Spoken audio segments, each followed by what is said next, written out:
All right, let's take one last look at your traffic and weather from the Wetzel's Automotive Traffic Center for your Monday morning. A couple accidents to report, one at I-20 westbound and Clemson Road, one at I-26 eastbound at mile marker 101, one at Kilburn and Fort Jackson Boulevard, Mallet Hill and Sparkleberry, as well as Old Cherokee and Old Chapin, and lastly, North Main at I-20. Today, rain off and on, the high of 81. Tomorrow, scattered thunderstorms, the high of 85, sitting about 75 right now in downtown Columbia. It's traffic and weather from the Wetzel's Automotive Traffic Center here on The Game.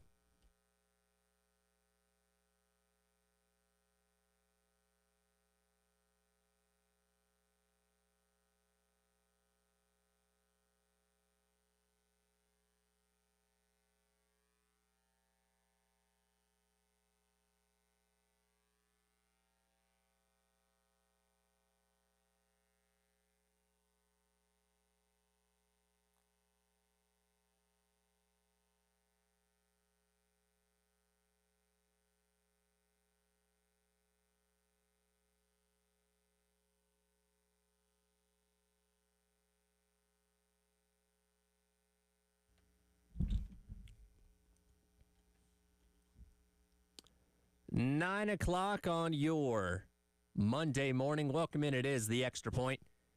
Tyler Head and Jack Veltri along with you. Starting another week closer to the football season. It's starting under 3 weeks now. 20 more days till toe finally meets leather. We're almost there, man. Man, we're tasting it. It's getting here. Like, it's going to be here before you know it, and week 0's around the corner now, too. Less than 2 weeks away until that. So not this Saturday, but this Saturday is the last normal-ish Saturday. Without college football. Without college football to some degree, really until, I guess, like almost February. Yeah, like the second weekend in January, because, again, the semifinal games are on Thursdays and Fridays now. Oh, yeah. So, like, in terms of just, like, strictly college football, this will be the last weekend without some form of college football until basically, like, early January. Man, so I will happily take that. Yeah, that's good to think about. But, yeah, how was the weekend for you? Pretty good. Yeah, the parents came up on Saturday, hung out for a little bit, because, again, we get locked in once football season gets here, so there's not as much traveling back home. Came in, went bowling on Saturday. That was fun. I don't think either one of my parents had bowled since I was like a kid. But, yeah, it was fun. Hang out. It's good. Yeah, had some food. Yeah. Yeah, just kind of enjoyed some family time before football season gets rolling. How about yourself?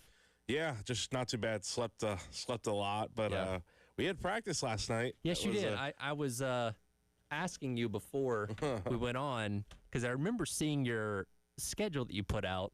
I knew you guys had an availability to watch yesterday, but I was like, I was pretty sure that was earlier in the day. What happened? So it was supposed to be at like 12:30 in the afternoon. Keep in mind, Carolina was coming off a scrimmage, which we'll talk about, the night before at like 6:30. So they pushed it back about 6 hours to 6:30. And it's like, all right, like it was well in advance that they did that. So like we understood it.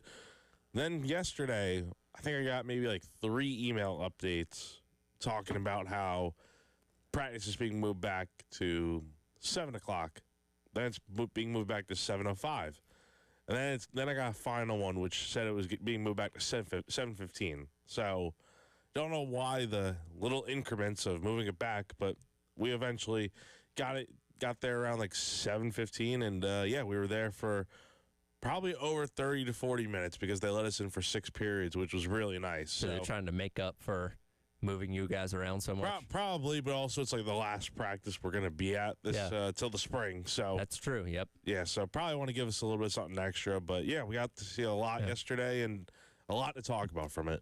So our friend Kendall was out there, a little GC reunion. Yeah, she was out there, and she was in town yesterday, so she figured, why not come by and see us? Yep. So it was very good to see her. Very cool. We'll dive into everything that happened over the weekend with the Gamecocks in just a moment, but it is 9 o'clock, and as always, we got to kick things off with our Sandstorm Pick-Me-Up.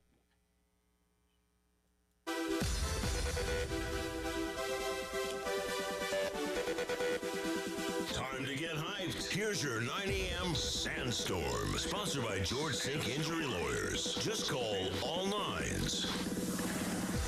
It is time for your 9 a.m. Sandstorm Pick Me Up, brought to you by South Carolina's largest injury law firm, George Sink Injury Lawyers. If you've been hurt in the car or at work, call George Sink now at 803 all 9s. Again, you guys got to be out there to observe practice yesterday, but that scrimmage was on Saturday. Of course, it's not open to the media or the public, so we don't know specifically everything that happened.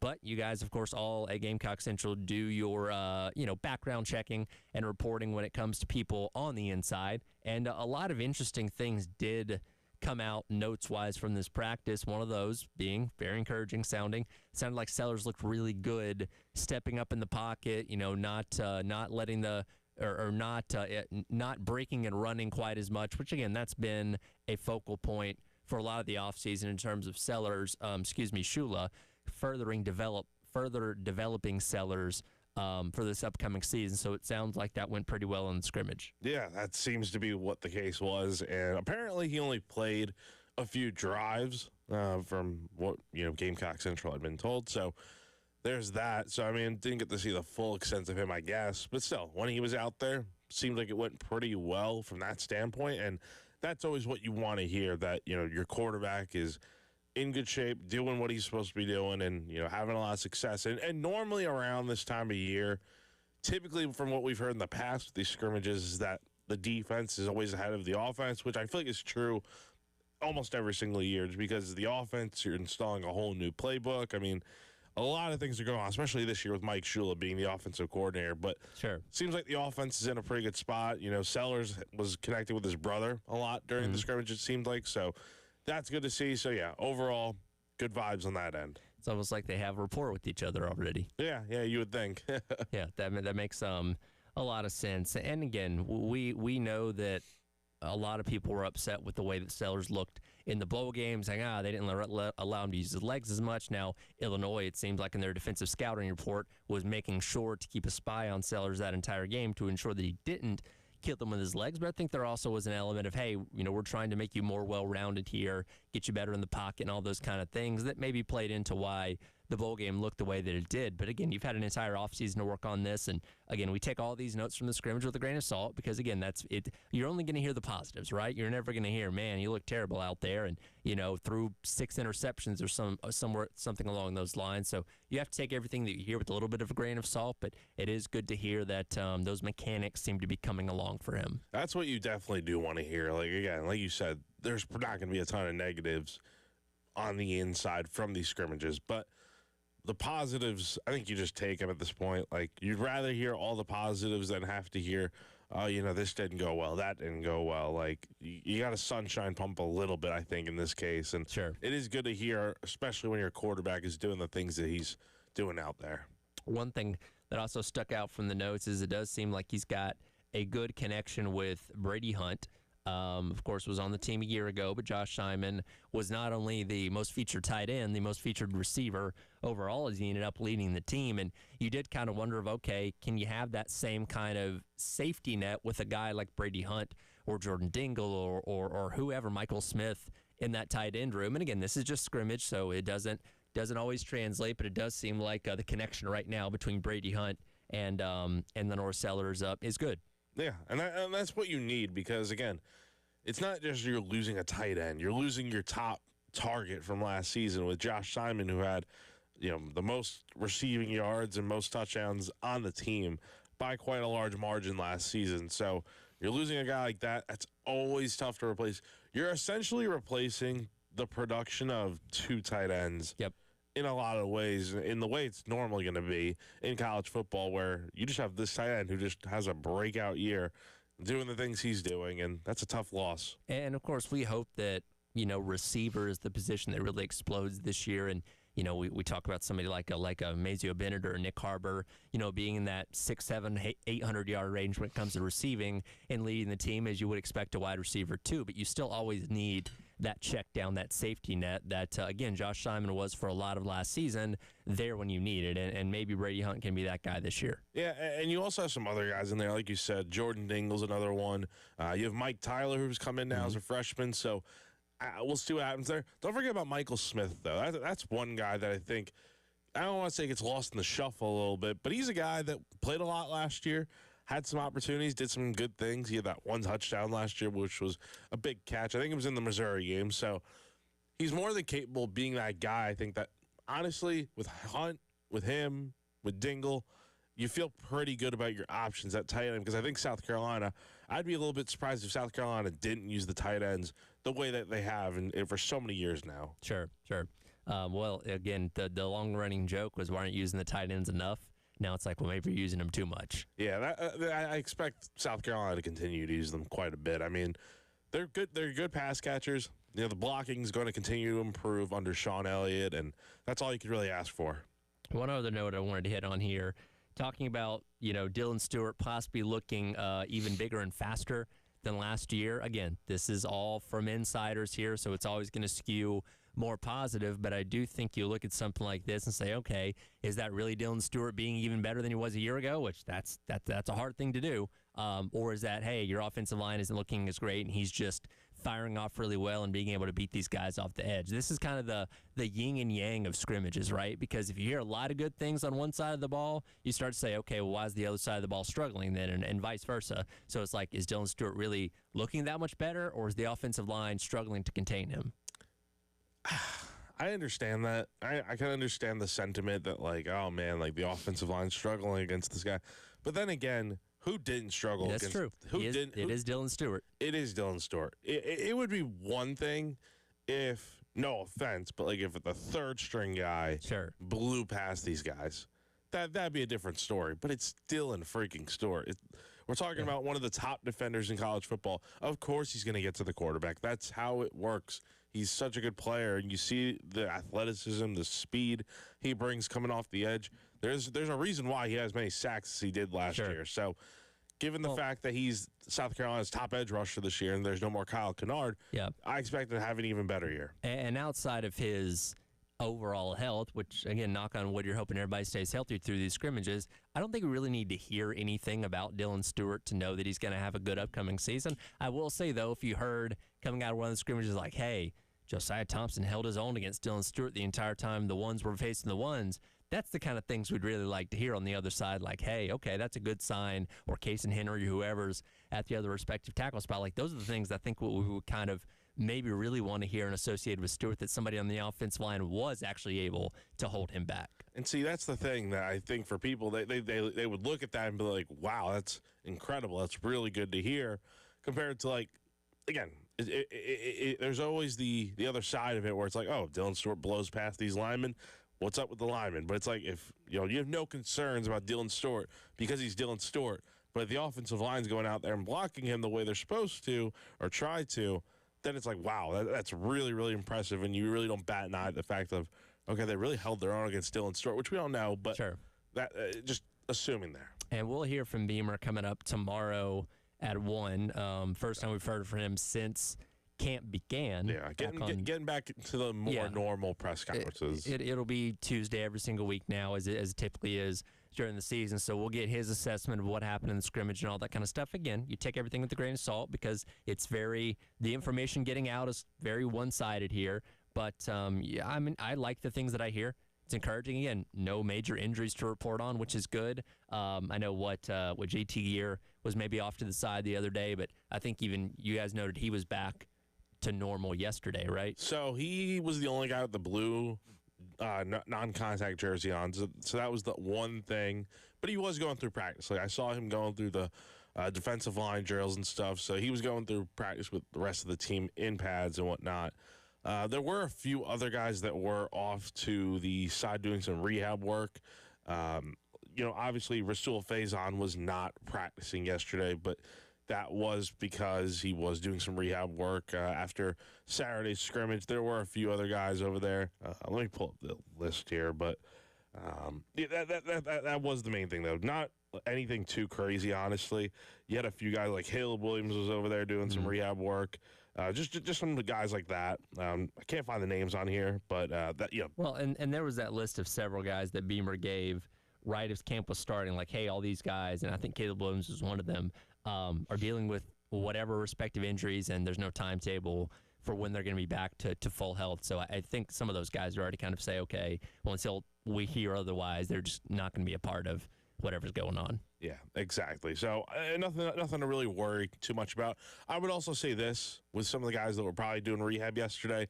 Again, keep in mind you treat yesterday like the day after a game, and I think that's what South Carolina did in terms of like they're going through a physical practice and stuff. There's no need to really rush guys back out there and potentially get them more banged up. Sure, absolutely. Well, as camp rolls along today, we'll get the AP poll coming out right about noon. Where's South Carolina going to fall on that? We'll see if we can predict that coming up next. It is the Extra Point, Tyler Head, and Jack Beltry, along with you on your Monday here on The Game.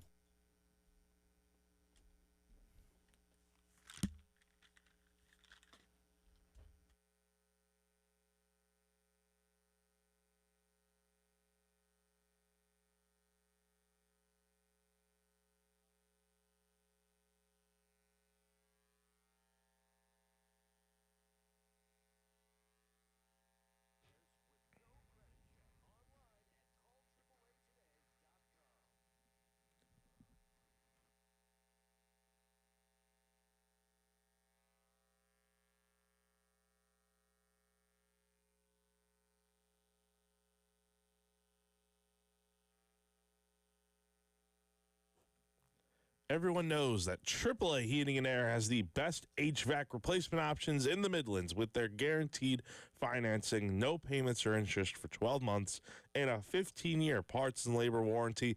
They're hard to beat when you need a new system, but did you know they also have great deals for repairs? That is right. If your system is broken and you're strapped for cash, AAA Heating and Air can still help. They'll get your repairs done with payment options for up to 12 months and no credit check required. So if you are the homeowner, all you need is a valid bank account. That's it. That's all you need. So don't wait. Call AAA Heating and Air today and get your comfort back on track. AAA Heating and Air, comfort you can trust.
Welcome back in. It is the Extra Point.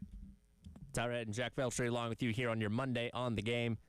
Remind you, once again, the Game Summer Golf Classic coming up Friday, August 22nd over at Charlwood Golf Club in West Columbia. Tee time is at 9. Registration begins at 7:30 that morning. Going to have the onion sausages for breakfast, mimosa bar from Saki's Wine and Spirit, and Firehouse Subs for lunch.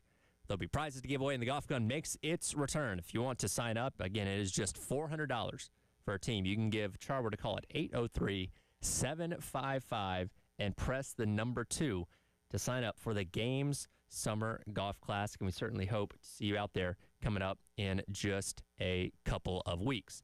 Well, in about 3 hours, Jack, we're going to have the preseason AP poll be released. I think I've made my feelings known that I don't care too much for the AP poll because I don't think it's needed anymore, but we can't deny that it does have an influence on the entire season, even though it's not supposed to, because a lot of those first playoff rankings will take what the AP poll had been doing for the first, 9-10 weeks of the season, plug them in, and we kind of go from there. Because, again, it creates a perception of what teams are when the season begins. And if you're not ranked or you're ranked very lowly, you have to overcome that early in the season to get yourself into one of those, top 5, top 10 spots if you're good enough. That's the problem. It's like, I wish the AP poll or the major polls in general would wait until like week 4, 5 just to see something different, just because, it's tough to judge these teams right out of the gate, like Florida State last year. Sure. How'd that turn out? It happens all the time where there's teams that just struggle right out of the gate, and it's like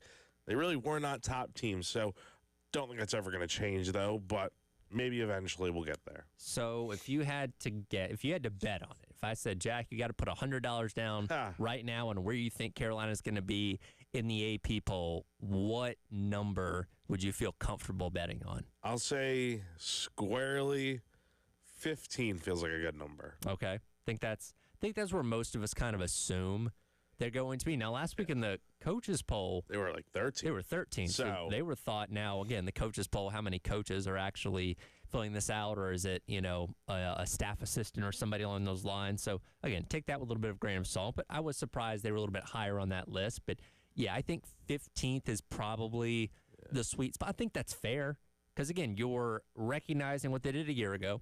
You have a game changer at quarterback. You have a wrecking ball on defense. A lot of questions around that. Like, again, if they were returning all 5 of those guys that got drafted off defense last year, this should be top 10. Easily. Like, without question. But since you have those questions, I think 15th is very safe. And the benefit of that for Carolina, again, kind of going back to the main point a second ago, that the AP poll, as much as I don't think it's necessary, does have influence. And if you start the year at 15th and you consistently win, you'll float around that for most of the season, can climb your way into the top 10. You don't have to overcome a lot to get yourself highly ranked, basically, is what I'm saying, which, again, if you have a good enough season and you're in position for the playoff at the end of the year, that can potentially help you. Absolutely. Now, if you do have a bunch of Brett McMurphys voting for not voting for South Carolina, leaving them out of the top 25, I think we're going to be a little bit surprised in where Carolina will be ranked. But no, I think that's an anomaly. I think that's just a silly little thing that happened. And I do think South Carolina is ultimately going to be reaping the rewards of having a good year last year, doing well in recruiting, and then having a good ranking coming into the season. Now, the other side of it is, like how low could they potentially be ranked? Because not everyone's going to put them super high. I was going to say, and now we're kind of going off our guess. We think they might be around 15th. What do you think the highest they could be is? What do you think the highest possible spot is? Highest in general? Where if the rankings came out today, what is the spot where they get? What's the highest ranking you could see them have where you're like, okay, I get that. But you wouldn't be like, oh my God, how'd they get to that point? Like 12 maybe. Okay. I don't think they would crack the top 10. That'd be. I don't think so either. No, there are a lot of teams that are going to be in the it's very tough to make the top 10 right now, I would say.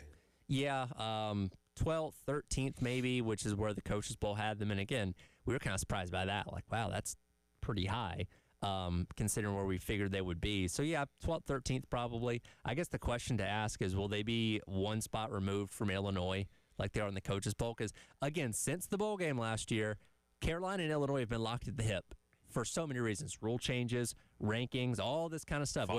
We never thought a harmless – like, we were excited, right? Like, oh, Citrus Bowl, Illinois, whatever. Nobody cares one way or the other about the Fighting Illini. And now, God, are they the second biggest rival to Clemson at this point? I mean, definitely going into this season. I mean, it feels like it for sure.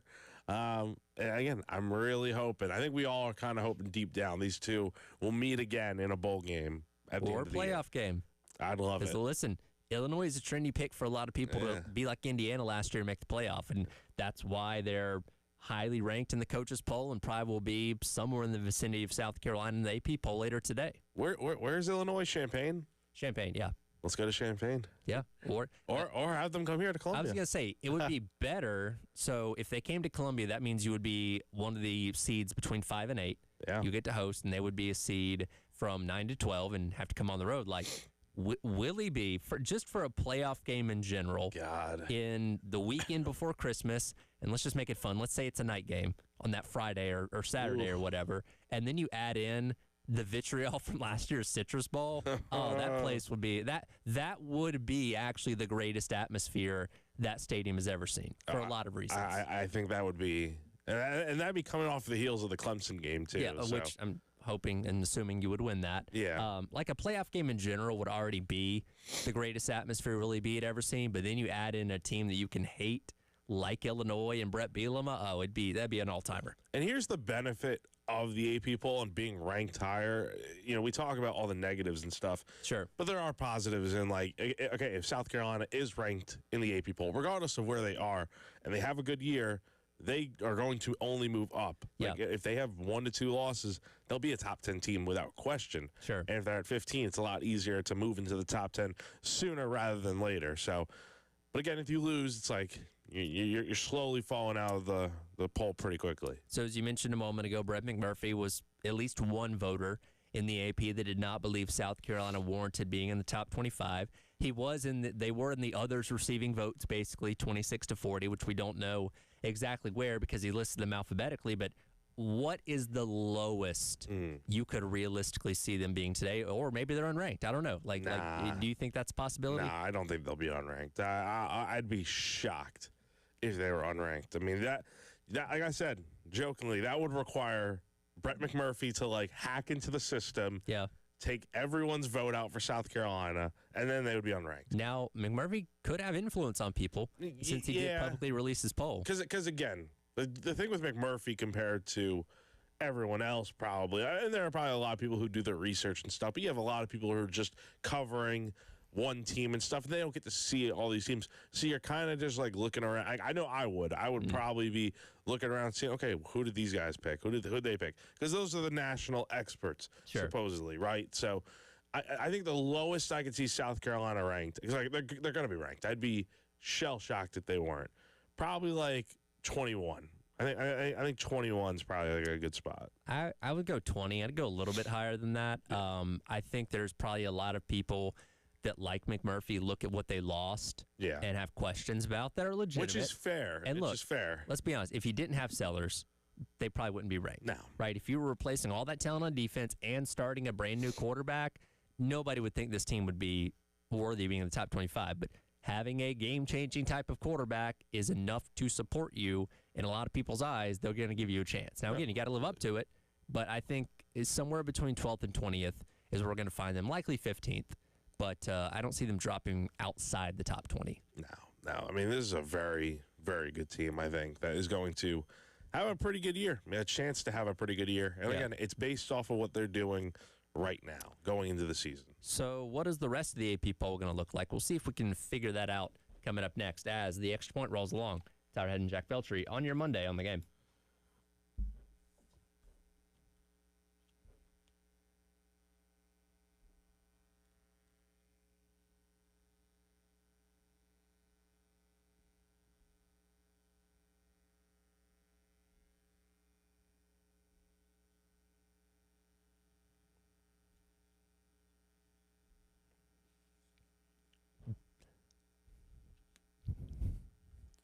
Tyler Head here for our friends over at Twin Peaks. My fantasy football group chat has been blowing up over the past couple days as we've been trying to figure out who's in the league, what we're going to pay, and when we're going to draft. Well, there's one solution to all that. That's our friends over at Twin Peaks, because fantasy season is here, and Twin Peaks is the place to draft like a pro. From now through September 4th, you can reserve your fantasy football draft party at participating locations and score big with a draft kit loaded with everything you need, a $50 kickback gift card for the commissioner, as well as $5 kickback cards for every league guest. Plus, sip on local specials and enter for a shot at $1,000 in cash thanks to Molson Coors. Don't settle for basic. Draft at the Lodge. Book now at twinpeaksrestaurant.com/fantasy draft. All this and so much more with our friends at Twin Peaks.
Welcome back in. It is the Extra Point. Tyler Ed and Jack Belcher along with you here on your Monday on the game. 20 days away from Carolina getting its season rolling. 19 days away from most teams starting on that last Saturday in August. And today at noon, we'll get the AP poll coming out for the preseason, which, again, doesn't determine anything, but does kind of set the tone for where teams are perceived to be throughout the entire season. Again, we kind of figure Carolina's going to be somewhere around the 15th range, which is a good starting point, and obviously will allow you to, if you can continue to win, climb yourself in the top 10, and you're obviously probably going to have a lot of ranked opponents to take on at that point in time anyway to help bolster your resume when it comes to trying to make the playoff this upcoming season. But there's the other teams, and figuring out where they're ranked, that's going to be interesting. On the count of three, do we want to say who we think the number one team is going to be? Because I think we're probably going to agree on this. Yeah. 1, 2, 3. Texas. Yes, I think that goes without saying. And that's not because of Arch Manning, though I think that does help. They're just a good team. They're a good team. They're talented. Yeah. Did they lose a lot of talent to the NFL? Sure. But as we expect Texas to do, go out in the portal, get a lot of guys who have some talent returning, like Wisner, the running back, as well. So, again, they've knocked on the door of the national championship the past 2 years. No reason to think they're not going to be just as good, if not better than that, this upcoming year. Yes, Arch Manning does dictate a lot of that, but for the purposes of a preseason poll, I have almost zero doubt in my mind they're going to be the number one team today. No, I mean, it makes a lot of sense. Which, by the way, they've never been before. They've never been a preseason number one in school history. Really? Yep. Wow. That's a good little fact right there. Yeah. So, not surprising at all. Look, they're a very good team, and Arch only helps with that, it would seem. So, is it going to be Ohio State number 2? I think so. That was the coaches poll last week. Yeah, and I feel like the coaches poll probably also has a little bit of influence on what people do. Again, I do think it is like assistants and other people, not named actual coaches, doing these polls, doing a little bit more of the research. I think, look, Ohio State is once again going to be a very talented team that is going to have a good shot at winning it all. I think you can make an argument for them to not be number 2 given what they did lose from a season ago. Yeah. However, like you said, the coaches poll last week also had them at number 2. I think the thought of having 1 versus 2 face each other in the opening weekend of the season is too compelling to pass up. And again, what's the difference between ranking someone 2 and 3? Not a whole lot. But again, the selling point of saying, hey, 1 and 2 are playing each other at noon on the first Saturday of the season, yeah, nobody's going to want to pass that up. No. So I think we'll see Ohio State at 2. The rest of the top 10 is kind of where it gets interesting because I think you could really go a lot of different ways. I think, and again, I'm kind of looking at the coaches poll here. I think Penn State at 3 is a solid choice because, again, you get Drew Aller back. Yeah, you lost guys like Abdul Carter and Tyler Warren. That certainly hurts. But and again, when we talk about Texas, Ohio State, Georgia, Notre Dame, Oregon, Alabama, all these contending teams are replacing quarterbacks. Penn State isn't. Drew Aller's back. He got significantly better a year ago. I think that's going to go a long way in perception of this team. You can make a really strong argument that could probably be number 2. But again, I think the thought of the first week matchup between Texas and Ohio State will pull a lot of people to put them number 2. But Penn State shouldn't be outside the top 3, in my opinion. No, I think 3 is probably the spot I would have them too. And yeah, I mean, from there, do you kind of just want to run through what your 4 through 10 would look like? Yeah. So we agree. Texas, Ohio State, Penn State, probably 1, 2, and 3. Give me your 4 because I think we're going to disagree on this one. I think 4, honestly, Clemson. Oh, okay, so we'll agree on that one. Yeah, I think Clemson is a really good team, and I think they're probably due for one of their better seasons in recent years. Large part of that is they're returning a lot of guys, including their quarterback, Cade Klubnik. I mean, really, they're returning pretty much their entire roster from last year. They have the best returning production in Bill Connolly's S&P Plus. Again, they did lightly touch the transfer portal this past offseason, but there wasn't a huge need for it. No. And again, they've got a strong core of receivers, tons of great guys on defense. Like, they look like top to bottom, maybe the best roster in college football that we are aware of. Because, again, there's going to be transfers that pop at places that we're not really thinking of right now. But based on known production, it's Clemson, basically. If they can get through week 1 against LSU, I really do feel like this team can go out there and just probably rattle off 11, maybe 12 wins. Besides South Carolina, I think this team should go undefeated in the ACC play. I was going to say, they shouldn't have too much problem. They may slip up and lose a game, right? Yeah. But they shouldn't have any problem getting themselves back the ACC championship game based on what they have, as long as they don't deal with major injuries, basically. No, they should be fine. Again, injuries are always the thing. But, all right, so 5 through 10. What are we thinking? Man, would I be crazy to say LSU could be number 5? No, I think it's fair. Because the hype's real. Real. Again, having a quarterback back makes such a big difference. It does. But it's also like he's got great receivers to throw to. You got some nice defensive guys coming back. It's going to be it should be a top 5 team. You're replacing a lot of your offensive linemen from a year ago, which we talked about last week. I don't think that factors into AP poll voters' minds a whole lot, but yeah, I mean, I really think and then again, the selling point, you could have 1 versus 2 at noon and 4 versus 5 at 7:30 or whatever later on that day. Sounds great. That's hard to pass up, in my opinion. Definitely is hard to pass up. So, all right, so you got LSU at 5. Would you agree with that? Disagree with that? I'm going to put LSU a few spots back, but okay. I definitely see where you're going with it. So when we go 6 to 10 now, you're talking about like Notre Dame, Oregon, Georgia, Alabama, teams like that. And I feel like you can make a compelling case for all those teams to be 6 and all those teams to be 10 because they're all kind of in the same boat. We know they all have good rosters, but they're all replacing quarterbacks. No, you're totally right. I mean, look, that's the thing. It's like there's a lot of question marks about those teams just because, again, they don't have the reliable quarterbacks yet like these other teams do. So it makes it a lot harder to rank them, honestly. I would probably say Georgia at 6, benefit of the doubt, just because of what they've done in the past couple of years. Maybe like a Notre Dame at 7. That's a team I'm curious about. Yeah. Again, C.J. Carr replacing Riley Leonard from a year ago. Oregon at 8. Maybe Alabama at 9. And again, you could make a strong argument for any combination of those 4 teams in whatever order, right? Mm-hmm. Absolutely. And you wouldn't be wrong because again, we don't know, especially at quarterback at all those places. No. I think for me, 5 through 10, I'd probably go Georgia at 5. Okay. Again, just giving them the benefit of the doubt. I'd go Notre Dame at 6, LSU 7. Okay. Oregon 8, Bama 9, and then 10, I think I would go Arizona State. I was going to say that. Miami's the number 10 team in the coaches poll. But they got to replace Cam Ward. Yeah, replace Cam Ward. That's tough. Carson Beck's coming off the injury from the SEC championship game last year. I'm not confident enough. Even then, I did not think he was that impressive last year. He had a rough year. So, I mean, coming into this offense, Cam Ward had a fantastic year. Can Carson Beck be anywhere near as good? That's the big question, I think, here.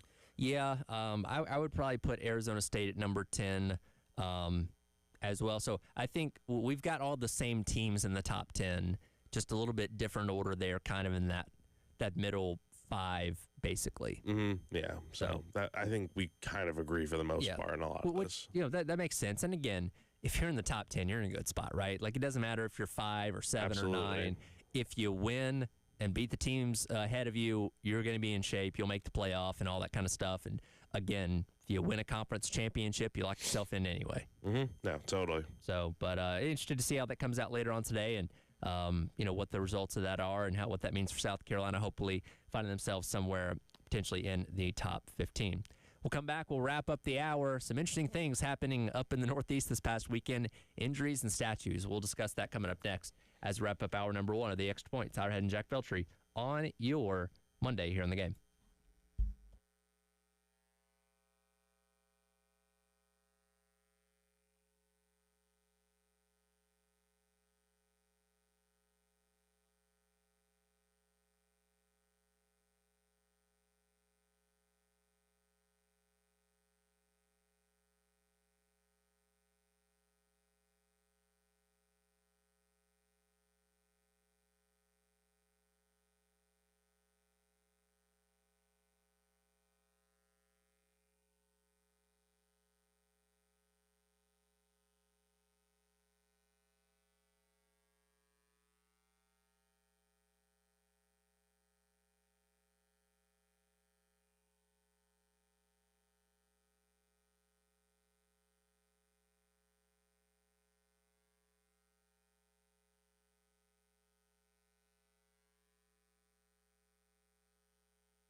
Welcome back in. It is the Extra Point. Tyler Head and Jack Beltry with you on your Monday, wrapping up hour number 1. A reminder again, the game Summer Golf Classic is coming to Charwood Golf Club in West Columbia, August 22nd.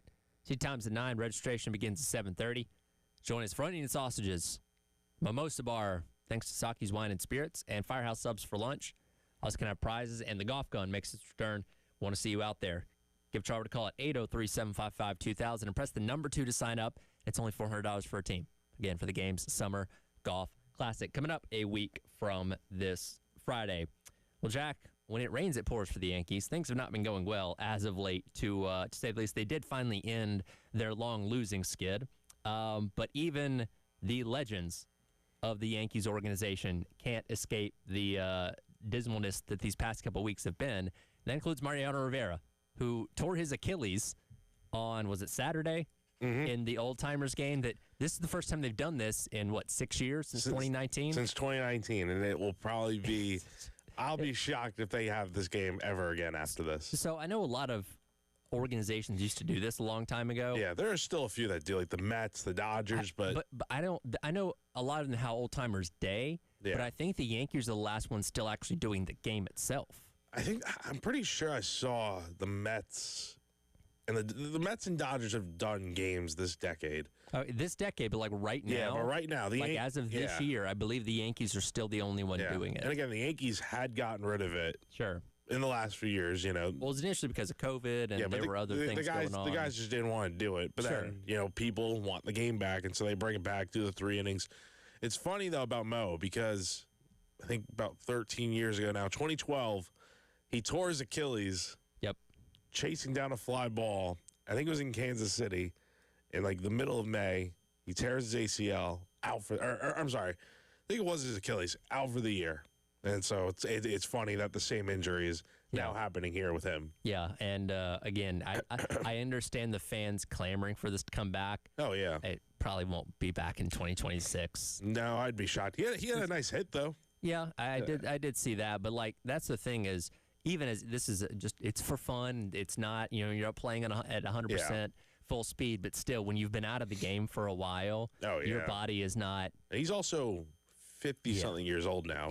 His body's not holding up the way that it used to. It's crazy, though, that this is the first time we've seen a legit injury like this. You would have thought it would have happened every year. Sure. That's not the case. It's kind of crazy to think about. Yeah, and I don't know. I don't know if they have to sign a liability waiver or something like this to compete in this game. Probably. I wonder how that works, though. Does he have to cover it himself for the surgery, or do the Yankees have to cover it? It's a good question.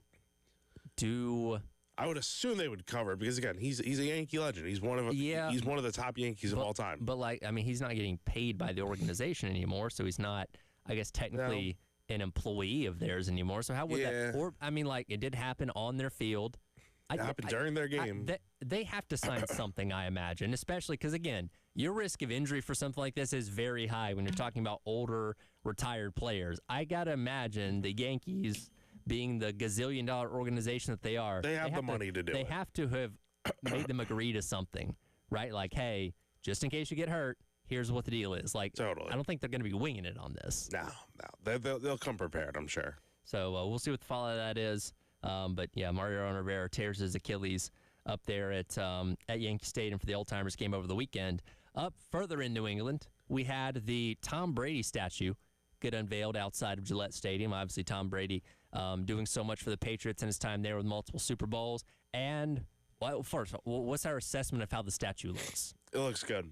I like it. It could have been a lot worse, so it looks good. I was almost expecting a Ronaldo, Dwayne Wade type of alien-looking thing, but I do think they did a really good job capturing what Tom Brady actually looks like. Yeah, no, exactly. The people that do that statue, the Hall of Fame busts are really looking sharp. Yep. But it's the D. Wade, Ronaldo, those statues.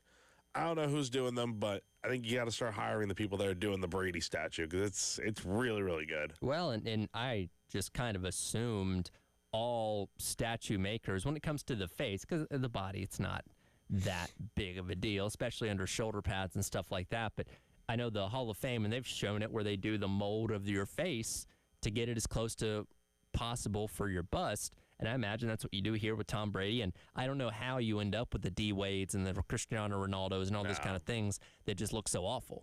Have you seen the Ed Reed bust? I have not. Look it up. They get his hair perfect, the face, the beard.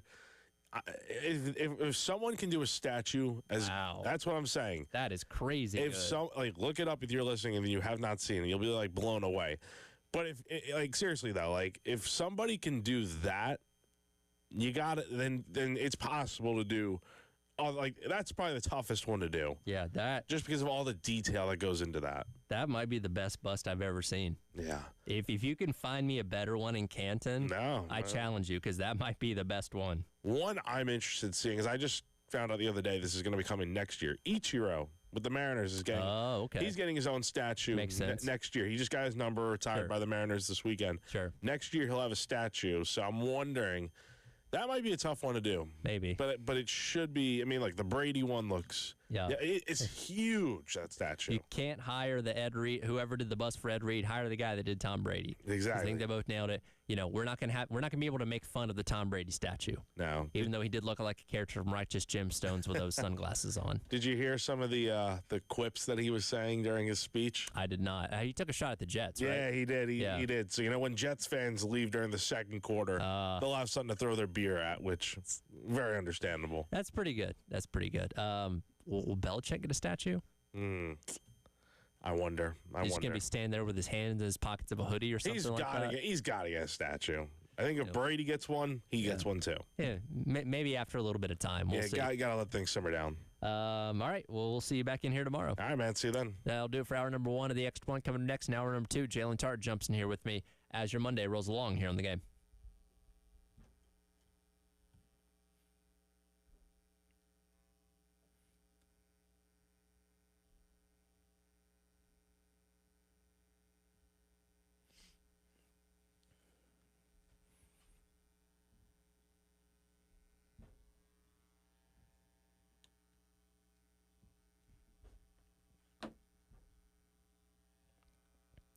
Ty Red here for our friends over at Canty Foundation Specialist. I see the trucks driving around all the time, and anytime I do, I think, well, they're probably on the way to help somebody with something weird going on around their home. And I'll remind you once again, you guys need to be on the lookout for weird things happening around your home, too. Things like cracks in your exterior brick, cracks in walls or above windows and door frames, doors or windows that might be sticking, uneven or bouncy floors, or cracks over your garage door. If you notice any of these problems with your home, you could have serious foundation issues. That's where our friends at Canty Foundation Specialists come in. Go online to schedule an appointment today at cantycanfix.com. They'll send a professional out to your home to evaluate your foundation issues and get them fixed so you and your family can live without worry going forward. Again, go online to schedule an appointment today at cantycanfix.com and get our help from our friends over at Canty Foundation Specialist.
10 o'clock, welcome back in. It is the Extra Point. Tyler Head along with you here on your Monday on the game. Jalen Tart hopping in here with me for the next hour. How we doing, man? What's going on, baby? How you doing, man? I'm doing all right. Doing pretty good. Doing good, pretty good. Navigating the way through the month of August, getting that much closer to football starting, which obviously we're all excited about. It's already the 11th? Yep, the 11th. It's going by, man. 20 days, 20 more days. I'm ready for it. First of all, what's the fit check today? Just a typical hoodie. Okay. 2024 Legacy Studio, just a typical hoodie from We're Ross. wearing a hoodie on a day like today. Well, it's supposed to be raining But in the still. next hour and a half. But that's not a rain jacket, though. That's just a hoodie. No. I just was like, let me put on a hoodie today. So I was Okay. just like, let me just do a regular hoodie. See, Got it from Ross. I don't touch hoodies from the month of, May through basically September. Okay. I will not put a hoodie on until at least typically October. I got you. And I'm kind of the same. I'm the same way, but for me, if it gets cold or if it's like a chill, I'm going to put it on. Like, and it's naturally cold in my house, so I typically wear my hoodies a lot in the house. What do you keep your AC at? 70. I mean, that's not really cold, though. Yeah, but sometimes my the AC in my house kind of acts, Okay. it goes flip-floppy. It'll be hot one time, and then so. Gotcha.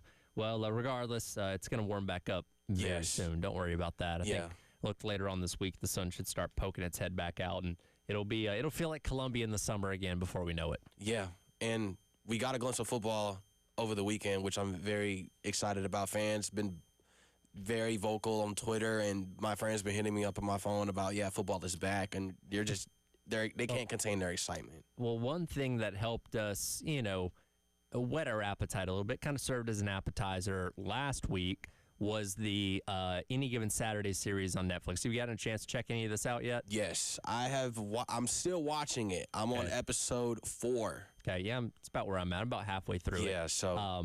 But I know that South Carolina is featured in multiple episodes, and I saw something yesterday that I do need to address here.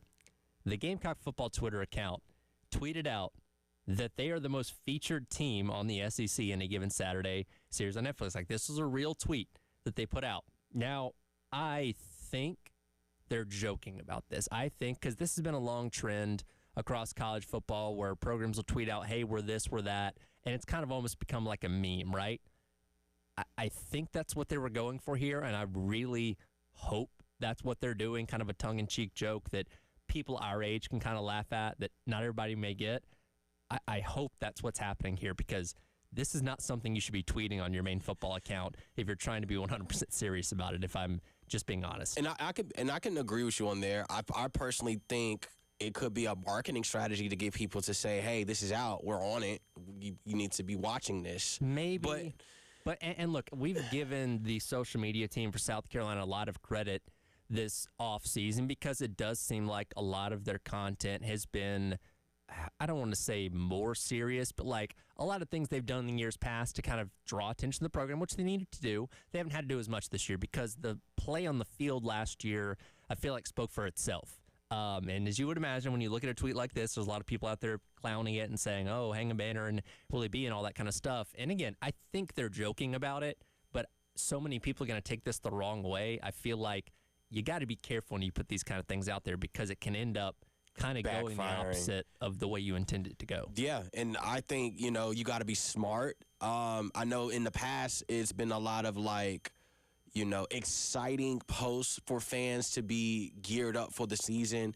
And I saw this too, and I was just like, there's no possible way that they're the most featured team on the show, on the documentary, on the series.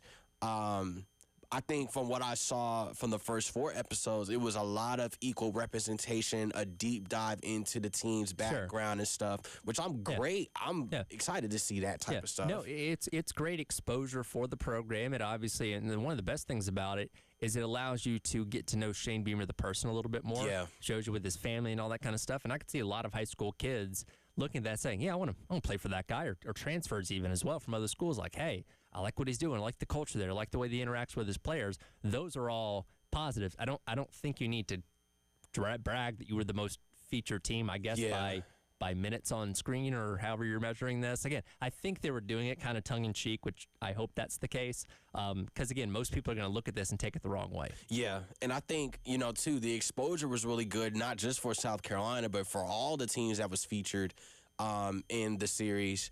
And it was a lot of stuff that I didn't know that he ate at Vicious Biscuit every single day. Well, I think he said that he rotates. Right? Okay. For when they were shooting that's where they were going. But I think it is something that changes, if I remember that episode correctly. But he has breakfast with his kids every single day before they go to school or whatever. Yeah. Somewhere locally, which again I think is very legit. And one thing we give Beamer a lot of credit for is being a part of this community. Yeah. Which is something that I feel like this fan base wants out of a coach. Right? They want a coach that cares and wants to be a part of being in Columbia. Because, Columbia is a capital city, but it's a small capital city, right? It's very intimate. It's not like Atlanta or Chicago or Dallas or these bustling metropolises where everything feels disconnected, right? Like, again, you can walk down the street and see Dawn Staley out walking her dog. You can see, Lamont Paris at the grocery store down the street, Shane Beamer eating at a local breakfast place. Like, those are the kind of coaches people here like because they feel like they're a part of this community. And they're regular people as well, outside of them being coaches. And the one thing that the series, I keep saying the documentary, the series. Well, it's a documentary series, so, either word can work. Well, the series pointed out a lot that most of these schools are in small towns, which is very unique to point out because they're not in big time attraction towns like in Atlanta or New York. Like they're in places where you have so much passion for your sport and for what you do. And I think that's why the SEC creates so much passion because those communities are all about the school, right? Again, I went to the University of Georgia.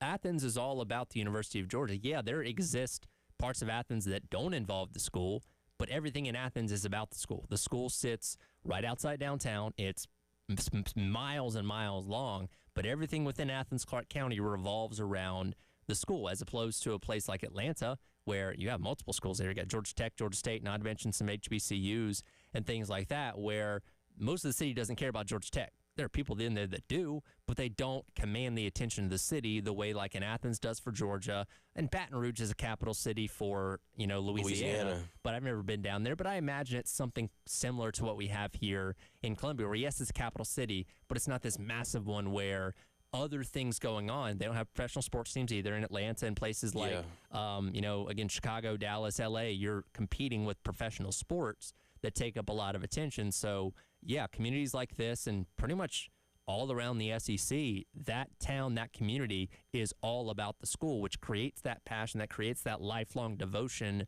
to these programs that we see out of people. And I think, I've been to Baton Rouge before, just once. And is it about kind of like this, would you say? Yes. Kind of.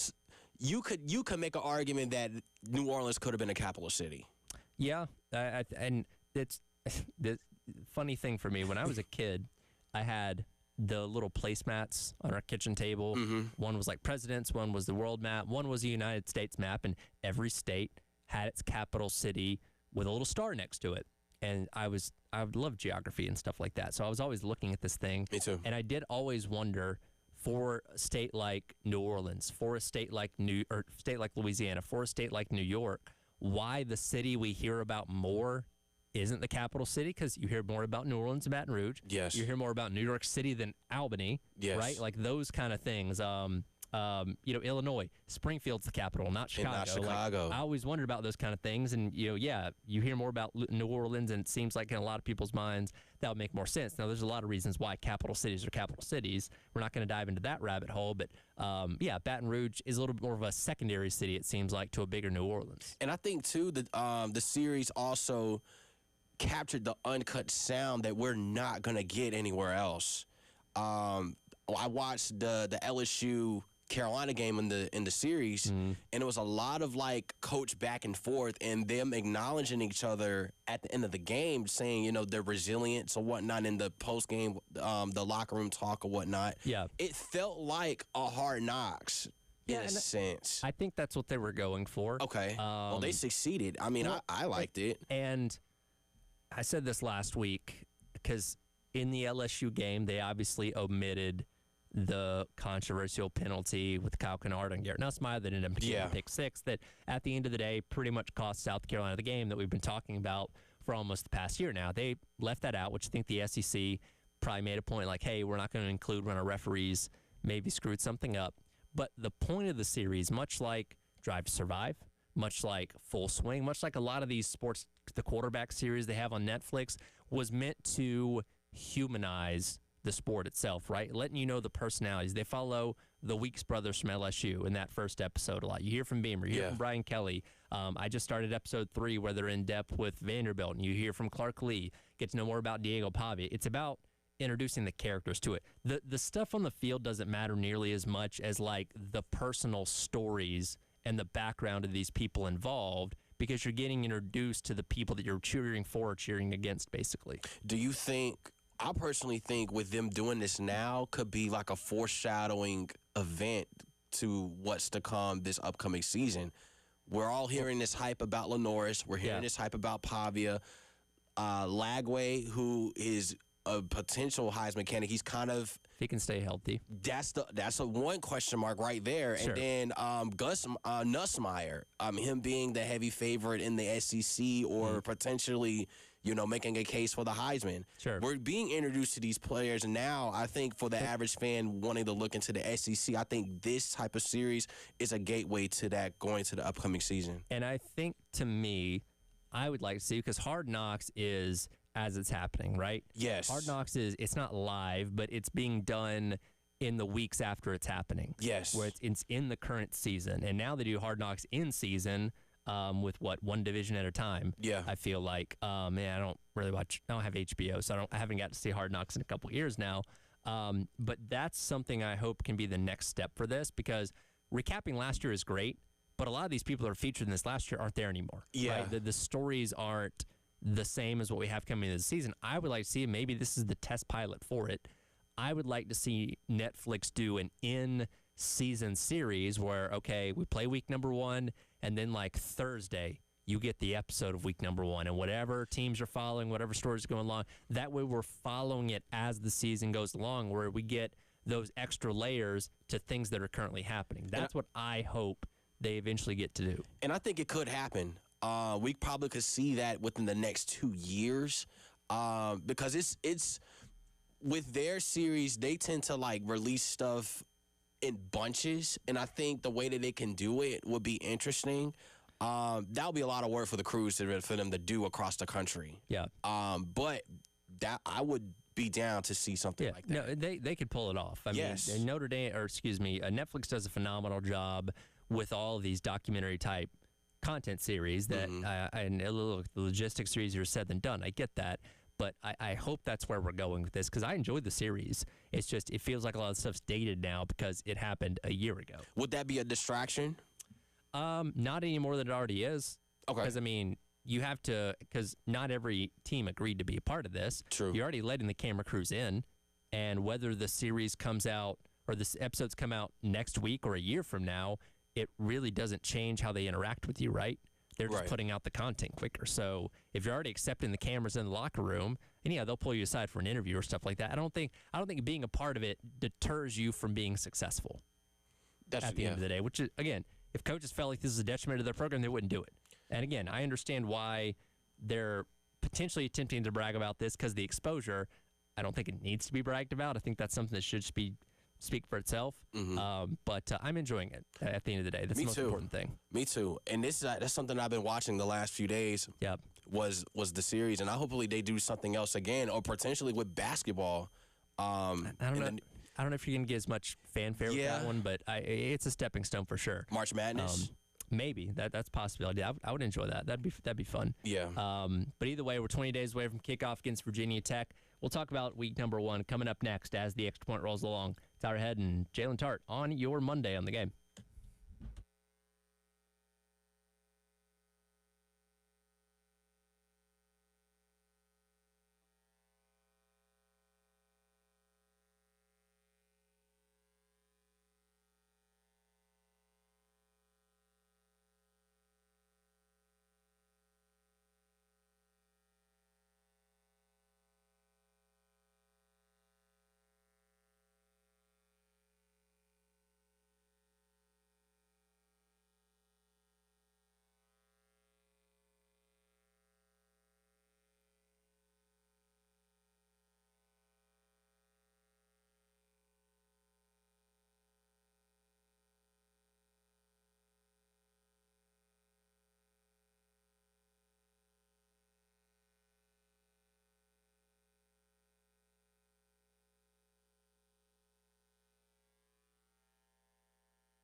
Welcome back in. It is the Extra Point. Tyler Head and Jalen Tart along with you here on your Monday on the Game. Reminder again, the Game Summer Golf Classic is coming up a week from Friday, August 22nd, out at Charwood Golf Club in West Columbia. Tee time's at 9. Registration begins at 7:30. We'll have onion sausages for breakfast, the mimosa bar from Saki's Wine and Spirits, as well as Firehouse Subs for lunch. Want to see you take part in it. It's $400 for a team. Give Charwood a call at 803-755-2000 and press the number 2 to sign up. Talked about the Any Given Saturday series on Netflix in the last segment there, which has allowed, a little something to get you that much more fired up for the season starting. Again, we have camp going on. We had the first scrimmage over this weekend, and we're getting trickling bits of news and information coming out that are helping us shape the idea of what this team's going to be, but nothing will match when they actually get out there on August 31st and play an actual game. We could be here all day talking about the need for college football to have preseason games, but that's a whole different conversation for a different day. We'll finally see them in action 20 days from now, and hopefully it backs up the things that we've been hearing, and they get the season off to a good start. Those last year, that's not always a guarantee. It's a put up or shut up type of deal for this first game. I know it's been a lot of talk about the Carolina and Virginia Tech going into this game. I know for a fact it's going to be very emotional for Shane Beamer. Very, very emotional. I think he personally says that he wants the game to be over, as soon as it starts.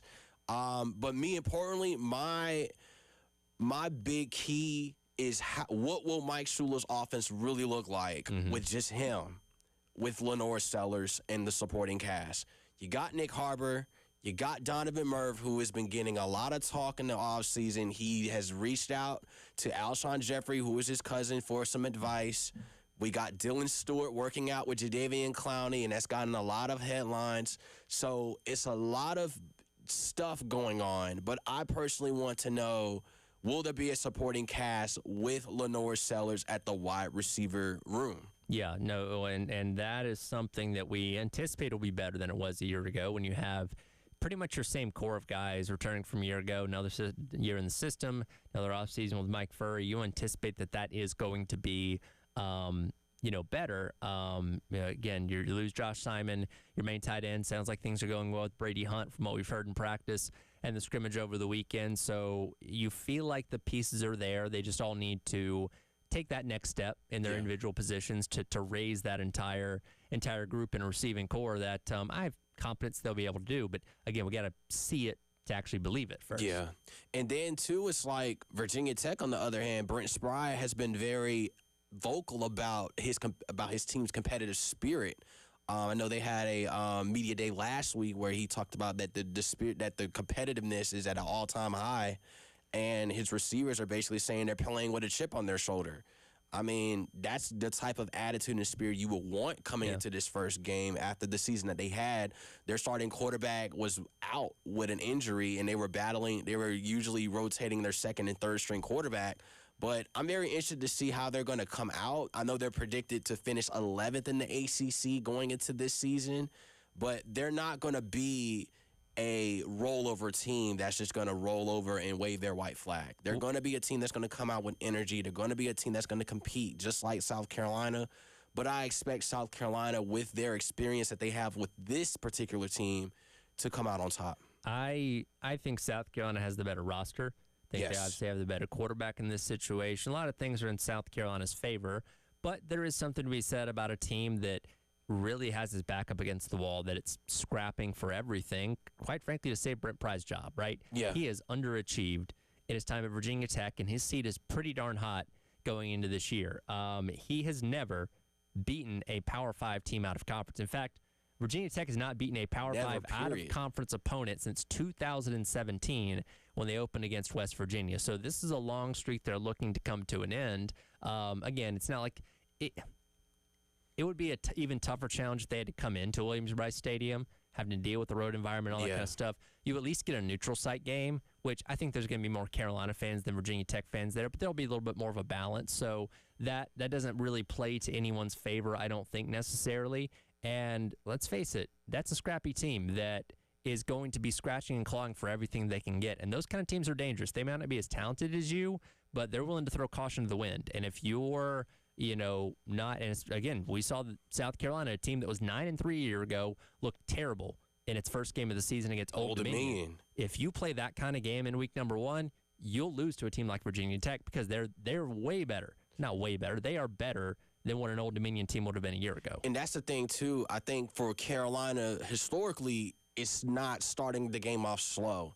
You got to come out with some energy, both on the offensive and the defensive side. And then Beamer also pointed out the special teams is going to be brand new. Yeah. So if it is close, how will that team perform in a big clutch moment if it has to come down to kicking a field goal at the last second? Hopefully it doesn't come down to that point, but I expect Carolina to have put on a great performance just to get some questions answered about how this team is going to look going into as the season rolls along. Well, ideally you just bludgeon them, right? You beat them, you jump up on them by 2-3 scores early, just kind of manage that gap and end up walking out of there with a 34-10 win without much of a struggle. You can't guarantee that, but that would be an ideal day for South Carolina. But here's my thing. I think the biggest thing for South Carolina is not beating themselves. Yes. Last year, turnovers were an issue. They were one of the worst in the nation when it came to hanging onto the ball. Defense can generate turnovers themselves, but they also gave the ball away a lot on offense. And if you do that against a team like this, that again, I don't think is as talented as you are,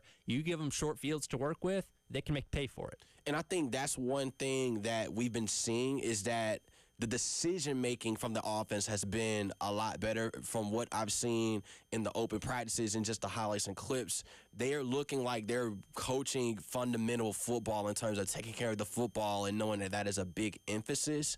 But when it comes down to stepping in between those lines come game time with the opening kickoff, we're gonna get those questions answered. Well, and again, that's why I take everything that we're learning about right now with a grain of salt, because for one, the things that you hear and see are always going to be the most positive things. You're not always going to hear about the super negatives from coaches and players and stuff like that. So that stuff gets hidden under wraps a little bit more. And it's one thing to do something in a scrimmage. It's one thing to do something in a practice when you have a coach there next to you. But when you start playing a game, you're on your own. Your coaches are on the sidelines. They can give you the plays. They can't reposition you out there on the field. They can't remind you to hang on to the football while the play's happening. You know what I mean? There's a lot different when you actually get in that game scenario that, again, I hope the offseason of development and work to protect the ball better translates to that, but that's not always a guarantee. Then, too, will Faison come back? I'm saying no. Okay. I hope I'm wrong, but I'm just assuming it's not going to happen, hoping to be surprised. My thing is, if you get this long, why are you clearing him for practice but not clearing him to play? Is kind of that's its own stupid thing that I can't even begin to understand. But if he was playing, man, my God, if he was playing, that if you talk about a dynamic duo in him and the wide receiver core that Carolina is having right now, I mean, that would be intense. But a lot of the talk for me that I've been hearing is the O-line. Over the years, we haven't had the best O-line or the worst O-line.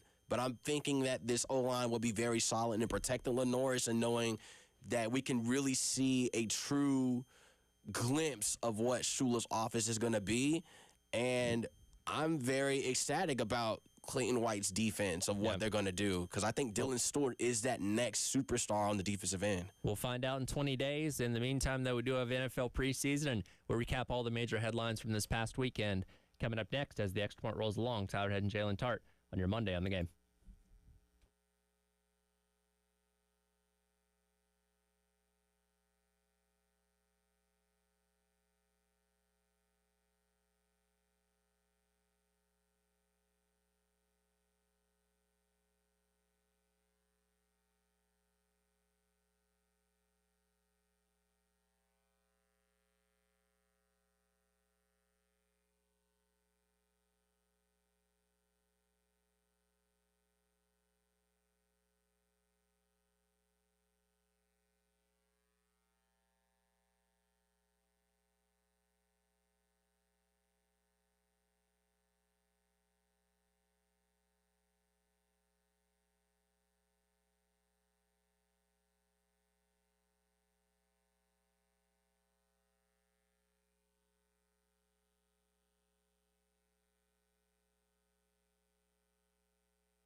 Welcome back in. It is the Extra Point. Tyler Head and Jalen Tart, along with you here on your Monday on the Game.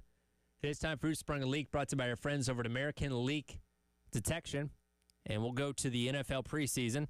Cowboys and Rams playing in Los Angeles yesterday. CeeDee Lamb not suited up for the game, but still ended up, on Saturday. CeeDee Lamb not suited up for the game, but still ended up playing some kind of role as there was a deep shot down the field. The ref was running down the sidelines in the white. CeeDee Lamb was not aware. I guess he was standing on the white and proceeded to get run over by said referee trying to chase the play. And flagged for, I think it was unsportsmanlike conduct. That, to me, is telling me the Cowboys season in a nutshell. That alone. I mean, it's been a rocky offseason. It's been, it's been a lot for the Cowboys. But I will say Joe Milton looked really, really good. Okay, I'm going to go ahead and stop you right there. Here you go. Okay. Come on, man. Come on. Give it to me. Let's back it up because let's play some highlights from Joe Milton over the weekend real quick. Okay. And he was after it. Milton deep drop. On a line. Oh, my gosh. Overshot. So there's an overthrow from Joe Milton over the weekend. And then, do I have the second cut? There it is. Then he also threw this pick. 2nd down and 7 off play action. Joe Milton avoids the initial rush. Now heaves deep down the middle. And wow. Great play. Great play by the intercepted. Cam Lampkin took it away. It'll be a touchback. Look at that. Man, such a great job by Cam Lampkin staying in phase all the way down the field. So I understand where you're coming from with the excitement of Joe Milton. Yes. But I think this past weekend you saw the Joe Milton experience on full display. I think in practice he looks great. It always happens. But in the game, every single year. Listen, when you go back to when he was at Tennessee, you could watch him in pregame warmups and he would launch the ball a country mile. But his accuracy was all over the place. And it's almost it's funny how this keeps happening because he gets drafted by the Patriots. So he was backing up Mac Jones. Yeah. And for the last couple of years, every year in preseason camp, there'd be a clip of Joe Milton just throwing a rocket laser to somebody. And people are like, hey, whoa, Mac Jones, better watch out.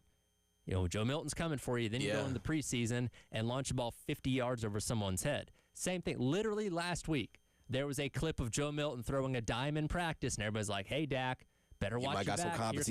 Here comes Joe Milton. And then he goes out there and does that over the weekend. It's wash, rinse, repeat with Joe Milton every single year. I call it Milton Mania because it runs wild every year in August. Then we see him actually play, and you're like, oh, well, he's got a rocket arm, but he doesn't know how to control it. It's that dish in your washing machine where you put it in dirty and you put it in the washing machine and then you open it when it's done and it's still dirty. I'm hoping you're not putting dishes in the washing machine. No, I'm not doing that. But I'm just saying, in general, I mean, he's talented. Yeah. He's talented. Again, I'll give him that. He's got a great arm. He just doesn't know how to control it. And he throws the ball 1,000 miles an hour. Then for you to let go of Cooper Rush, who I think was an average quarterback for the Cowboys. I mean, come on now. Like, I don't know. I just think I don't see them winning the division. I don't see them winning the division. According to Dak Prescott, they're going to see the Rams in the NFC Championship game. I saw that, and I was like, what kind of ridiculous statement are you making? Because, one, you got to get past the Commanders and the Eagles. And it's been a lot of talk about the Giants potentially being good. I'm not buying it right now because it's the preseason. Yes, they got Jackson Dart, who looked really good. Cool. Great preseason with little stats and whatnot. But he looked comfortable out there. But I just don't see this team beating the Eagles or the Commander. I just do not see it at all. Well, and, you know, you are kind of minus your best pass rusher and the best pass rusher in the league right now. If they don't sign him, I don't know what's going to happen. Everyone's saying Jerry Jones needs to retire or leave. I don't know. Listen, Jerry Jones is not going to relinquish control of the Cowboys until he's dead. Let's be honest with that. He is not going to willingly give up his role operating the team until there's no other choice. Right?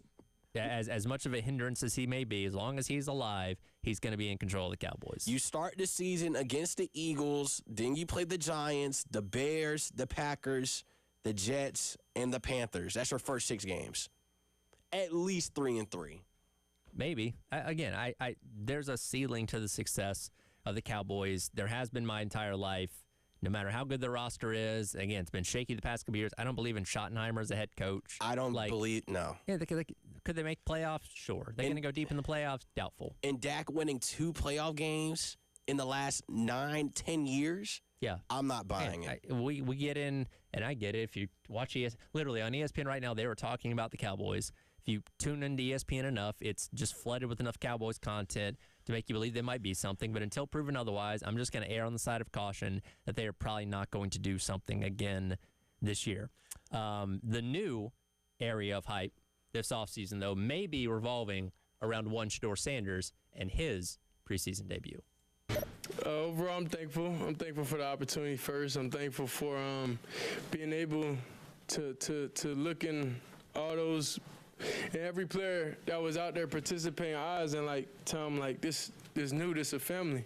You know, we gotta change. You gotta know. So me coming here, you know, my vow is to definitely make change, and change was made. I was very thankful, very excited being out there. Being out there with the O-line and everything like that, like I was so thankful being out there with them receivers. Everybody did their part, and I feel like everybody believed. So Browns win 30-10 over the Panthers on Friday night. Again, score doesn't really matter. Shedeur Sanders, a very solid outing, goes 14 of 23, 2 touchdowns, as well as ran for 19 yards as well, no interceptions. Did get sacked a couple times, but a really strong preseason debut. And as anticipated, people took this and ran with it a lot farther than they probably should have in terms of what this means for the upcoming season. Yeah, I think it showed me that he belongs in the league. Yeah, and look, I never doubted that. Me neither. He should have been higher than a 5th-round pick. I don't deny the fact that he's probably going to end up starting at some point for the Browns this year. I never denied his ability to play, but again, I fully expected a lot of people, if he played well, they were going to run with this and take this kind of into that next stratosphere, which is what we're seeing right now. And I think, you know, with him having this type of performance gives him a lot more confidence to potentially get reps with the first team in practice this week. His decision-making looks really good.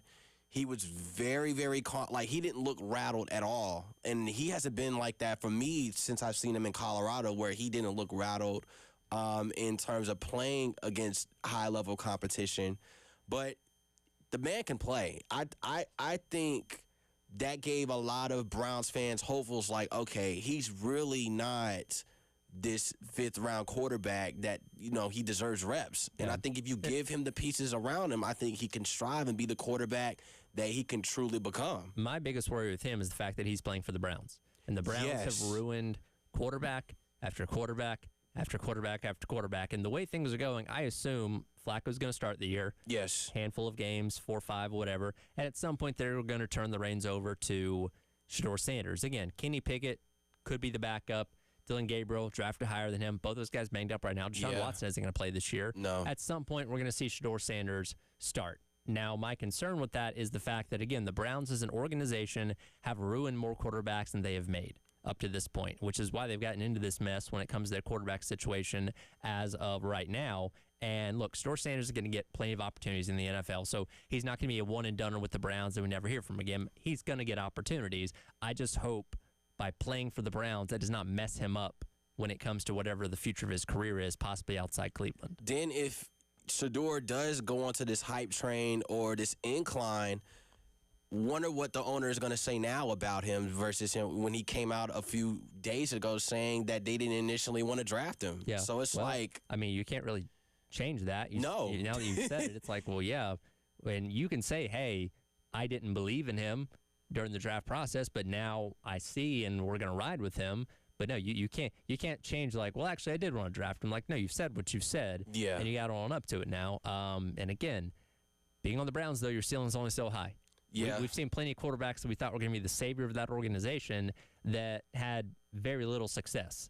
I mean, what Baker Mayfield got him to the playoffs.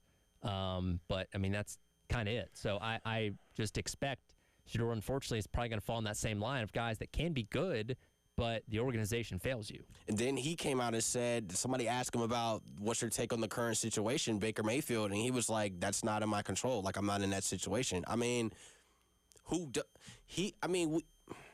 they do kind of do their quarterbacks a little wrong here in terms of setting them up for success. But I think Shador right now mentally is handling this the best way that he possibly can. And I think his ceiling is going to be very high this upcoming season. Yeah, we'll see. Again, I think he's going to start at some point. How long that's going to be or when that's going to be, we don't know. We're going to have to tune in. But for now, he's certainly the story of the preseason so far. We'll come back. We'll wrap up the hour. It is the Extra Point. Tyler Head and Jalen Tart on your Monday on the Game.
Welcome back in. It is the Extra Point.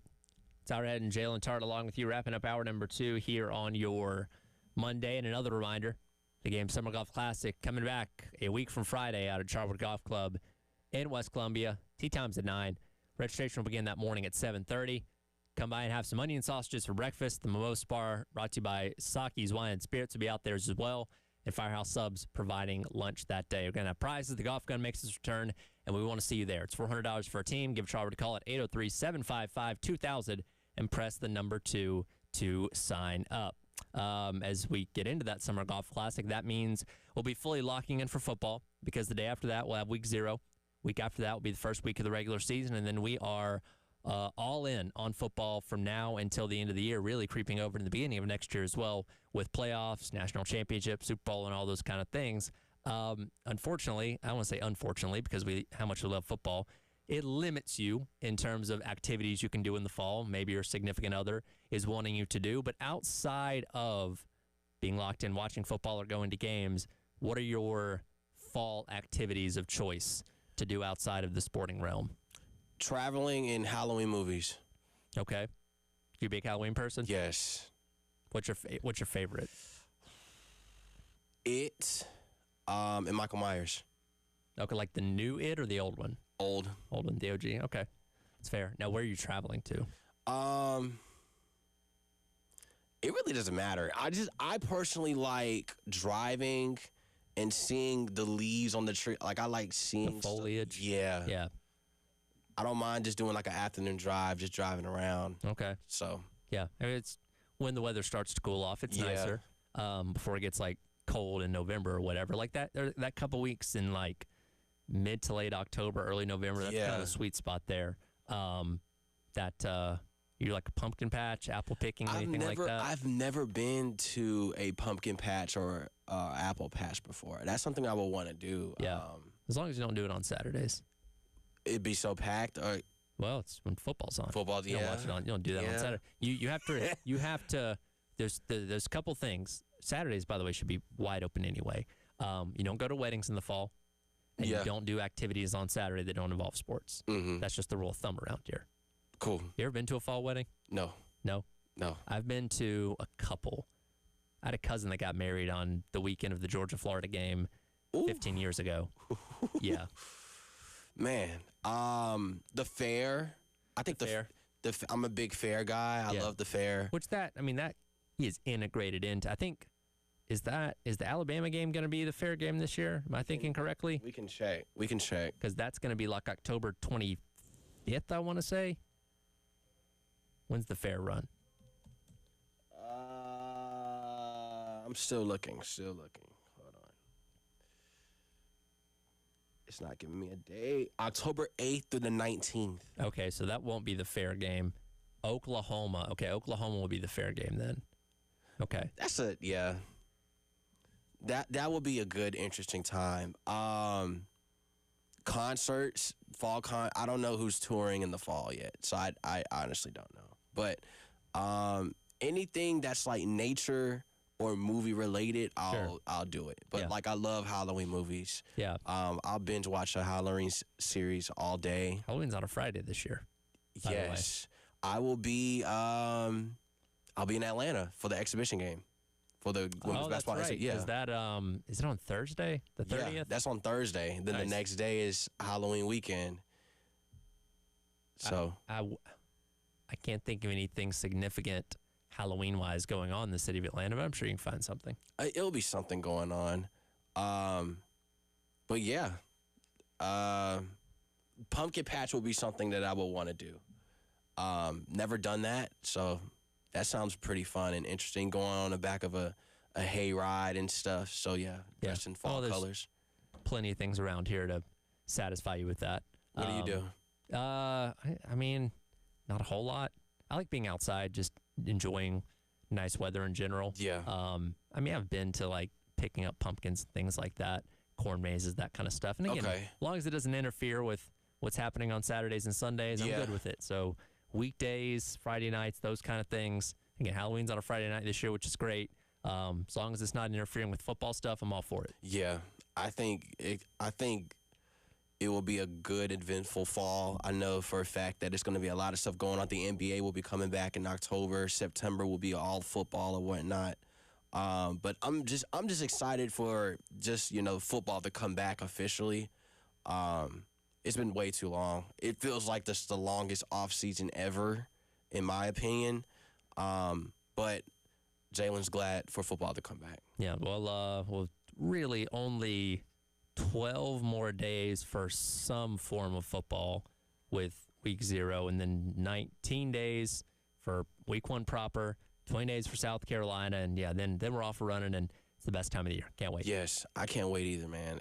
I know for a fact that Carolina fans are going to be flooding Willie B every single night that they're here. So, yeah, I'm excited, bro. Looking forward to it, and we'll talk more next week. Awesome. Thank you, bro. That'll do it for the Extra Point. Coming up next, Gamecock Central Takeover Hour presented by Firehouse Subs here on the game.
11 o'clock on your Monday morning. Welcome in. Gamecock Central Takeover Hour presented by Firehouse Subs. Tyler West, Chris, along with you here. Another weekend down, another weekend closer. 20 days, guys. 20 days. Okay. Under 3 weeks. I'm ready. The former Judge Collier days until, That's right. Yep. And Michael Smith as well. By the way, neither one of those guys are the trivia question today. Dang. Did you guys study? What is up with them not liking the number 20? Yeah. I don't know. Is it cursed? You guys tell me. I don't think so. No? I guess we'll find out. It's not a bad number. No? No, I think it's a good number. Some guys have had some pretty good success. Number 20. I'm scared now. Uh-oh. Like who? Well, I guess we'll jump right into it then. Like Kevin Harris. Oh, yeah. Former number 20. Oh, yeah. Anybody brush up on their Kevin Harris trivia over the weekend? I did not, although I referenced in a conversation, I think, it was yesterday, I referenced the Kevin Harris Charleston Southern performance in 2019. Uh-huh. Is that the trivia question? That is not, but you're not far off. Not far off? Okay. All right, we'll jump into it.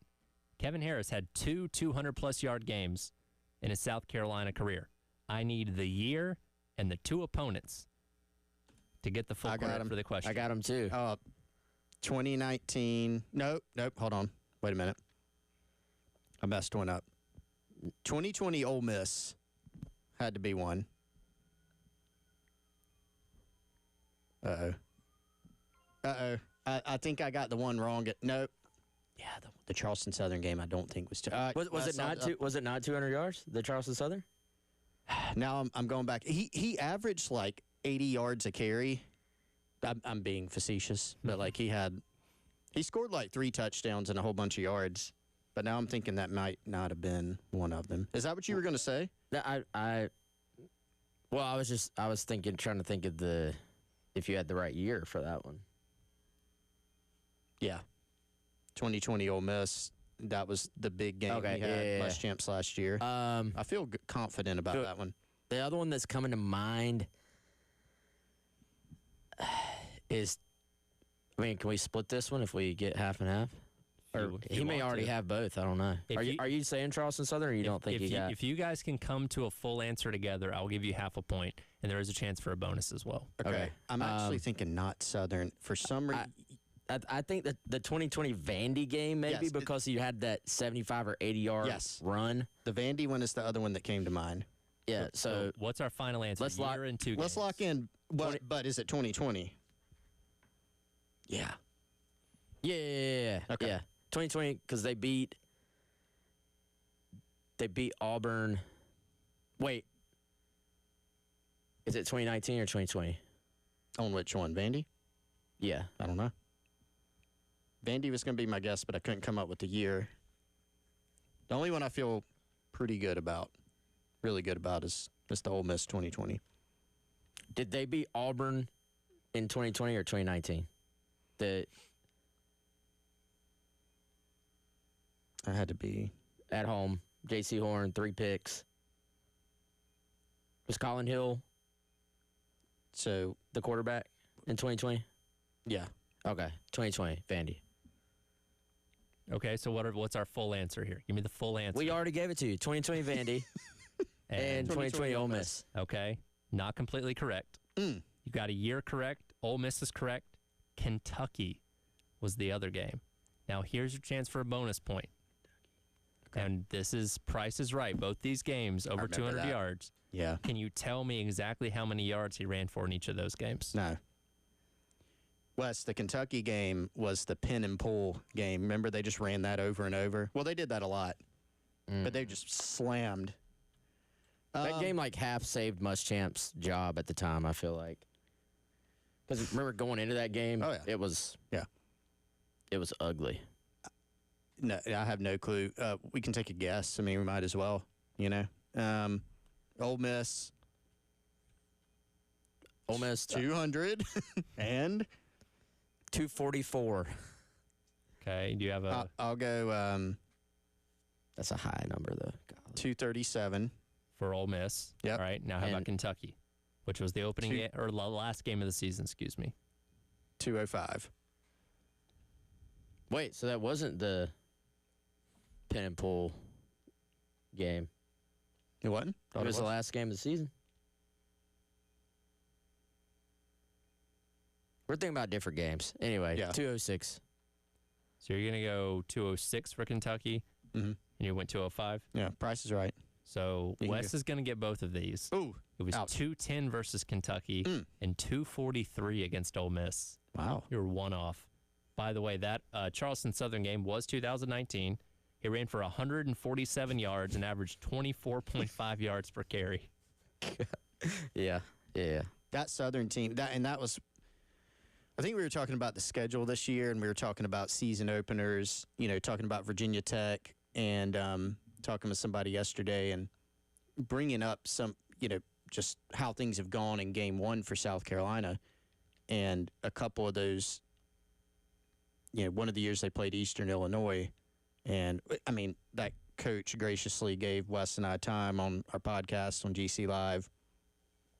But that was the second worst team I've ever seen in college. And no disrespect by any means, but Charleston Southern was supremely outmatched that day. You don't see 72s get put up a whole lot. Well, that was a team that ultimately won 4 games, that season in 2019, and still put that on them. So Right. it was, that was a game. So Wes gets, a full point? So he'll get a half point because he got the bonus right. Okay, bonus is a half point. So he's still 2.5 ahead of me? Let me or is it more? take a look here. So he opened up a bigger lead now. He is currently a point and a half ahead of you. Oh, So it is 20 and a half to 19. Okay. So you still got a smidge under 3 weeks. Yep. And again, we're getting into the low numbers. A lot of skill position guys coming up. You might be able to guess what 19 is going to be tomorrow. Lorenzo Nunez.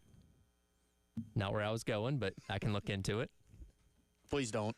Or maybe you should. So Kentucky was 2020 or 2019? 2020. 210. Final game of the season on December the 5th. Oh, wow. That was... So that would have been, so that So was... Muschamp was not even Yeah, here. he wasn't on the sideline. And that was, when Beamer references, hey, when they came back from getting beat Kentucky the night before, that was the game. Yeah. Golly, that's... The pin and pull game I was thinking about was the Must have been a nub different side, 2 tight end. Remember at Williams-Brice? 12 personnel. They just were nub like, side. we're just gonna run the football.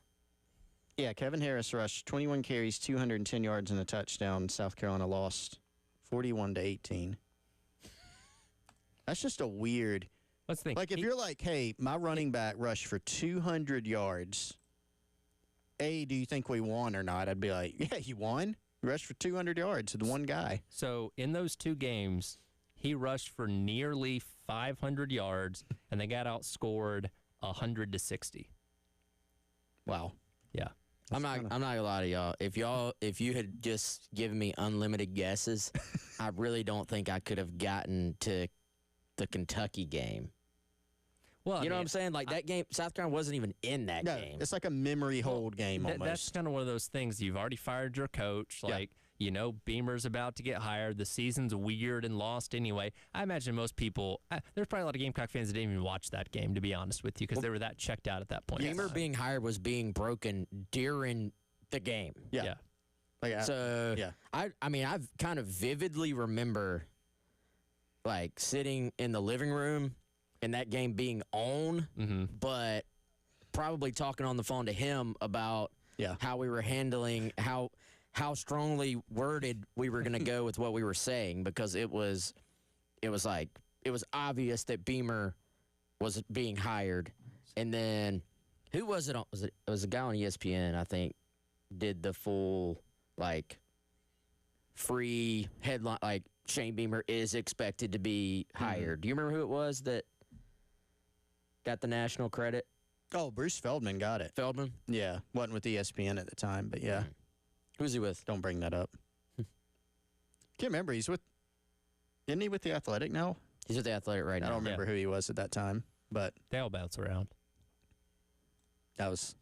That was a weird, crazy It day. was an extremely... Normally, if you're like, hey, again, normally you probably win if your running back rushes for 200 yards, but they didn't, and it was just like you're right, like checked out's probably the best word. Sure. Like, So it was just you boring guys don't game. recall his 59-yard run in that game? No. That was his long of the day. Nope. Not at all. Yeah, fair enough. But Kevin Harris, good example.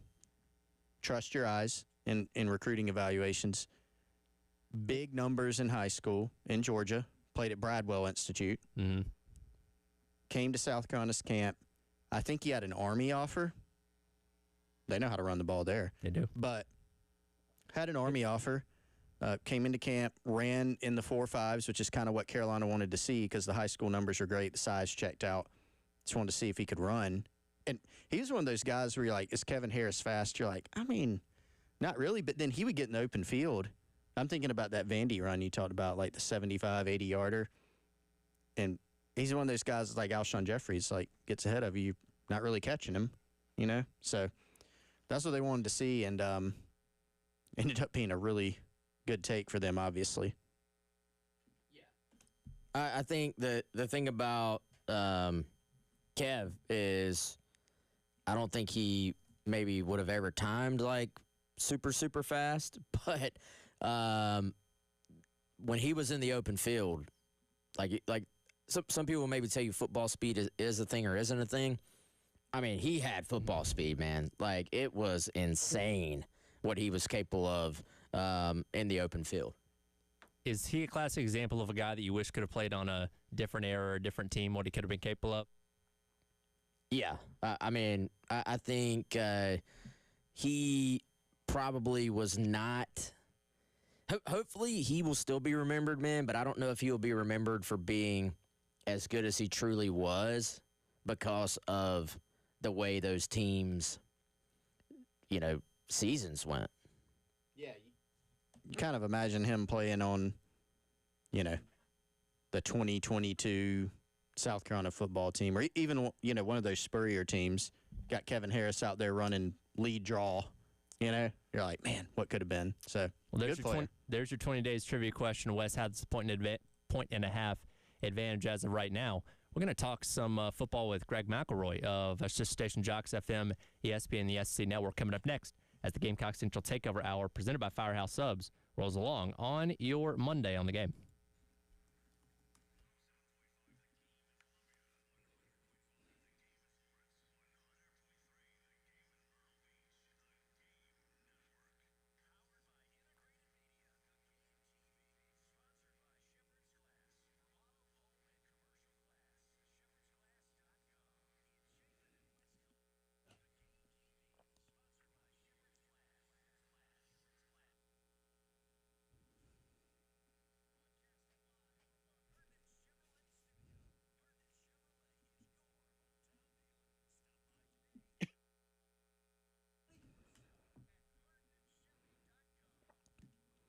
If you're getting hungry, you know where we're going to recommend already. Firehouse Subs, 17 locations or so around the Midlands? Probably more coming soon. Wherever you are already in the Midlands area, there's going to be a Firehouse Subs close to you. And, of course, the easiest, most efficient way to get yourself a delicious Firehouse Subs, go online, firehousesubs.com, or you can use the Firehouse Subs app. That's all of our favorite way to order Firehouse Subs. You can download the app, register for a free account if you don't have one already, and you can earn rewards points toward future purchases. Nothing better. Firehouse Subs, lunch, dinner, and catering. And every time you order, of course, you're going to add up your rewards points to get yourself some free, delicious Firehouse Subs. Check out the limited time offering right now. The Smokin' Barbecue Triple Stack available in the Carolina Gold or the Classic Barbecue Sauce. It's delicious. We had it out there the other day. Hot Sauce Bar is back. All of your Firehouse Subs favorites are still there. Firehouse Subs app, firehousesubs.com.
Welcome back in. It is the Gamecock Central Takeover Hour presented by Firehouse Subs. Tyler West, Chris, along with you here on your Monday, counting down the days until the season starts. Only 20 days until Carolina and Virginia Tech square off in week number 1. To talk about the Gamecocks and all of college football from our sister station, Jocks FM out in Birmingham, as well as the ESPN and SEC network, is Greg McElroy joining us now on the AAA Heating and Air phone lines. Greg, first of all, appreciate you taking your time. You know you're a busy guy. How are we doing today? I'm good, boys. Took my kids over to the Braves game yesterday. I don't usually have any cold beer on Sunday, and the fact that I had 2, I'm feeling it today. So I'm playing hurt, you know. I'm telling them I'm getting a little older, and it's a little unfortunate to acknowledge your own humanity, because I'm struggling today, boys. I'm struggling. Hope y'all are doing better than me. You probably had an entire section to yourself at the Braves game yesterday, huh? There were a few people around us. It was actually pretty funny. We were sitting right behind Clay Travis. So okay. Like there were a bunch of folks. There were a bunch of folks in the stands. In a 1:30 game. It was fun to watch. Man, I hadn't taken them all year, so it was fun to get out there. And they start school tomorrow, so good way to finish up the summer. Yeah, absolutely. Football right around the corner, of course, as I mentioned a moment ago. 20 days from Carolina and VT squaring off in week number 1. When you look at this matchup, what are you looking to see from Carolina in that first game of the season?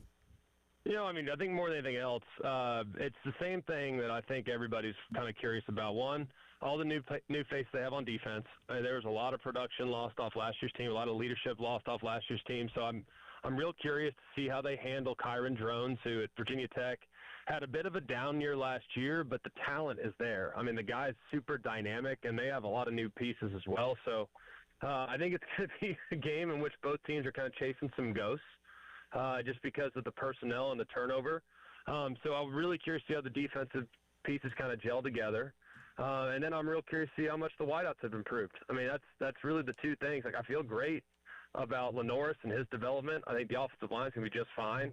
I think they'll be able to pound the ball. I still believe that. I think they're going to be committed to running the football. That's not going to change, even though it's going to be a little bit different workhorse back this year. But the wideouts, I think, are the group that could take this team from where they were last year offensively to a top tier offense in the SEC if it all goes according to plan. So those are kind of the two things that I'm most curious about with the Gamecocks this season. Hey, Greg, I appreciate you joining us and playing hurt today, man.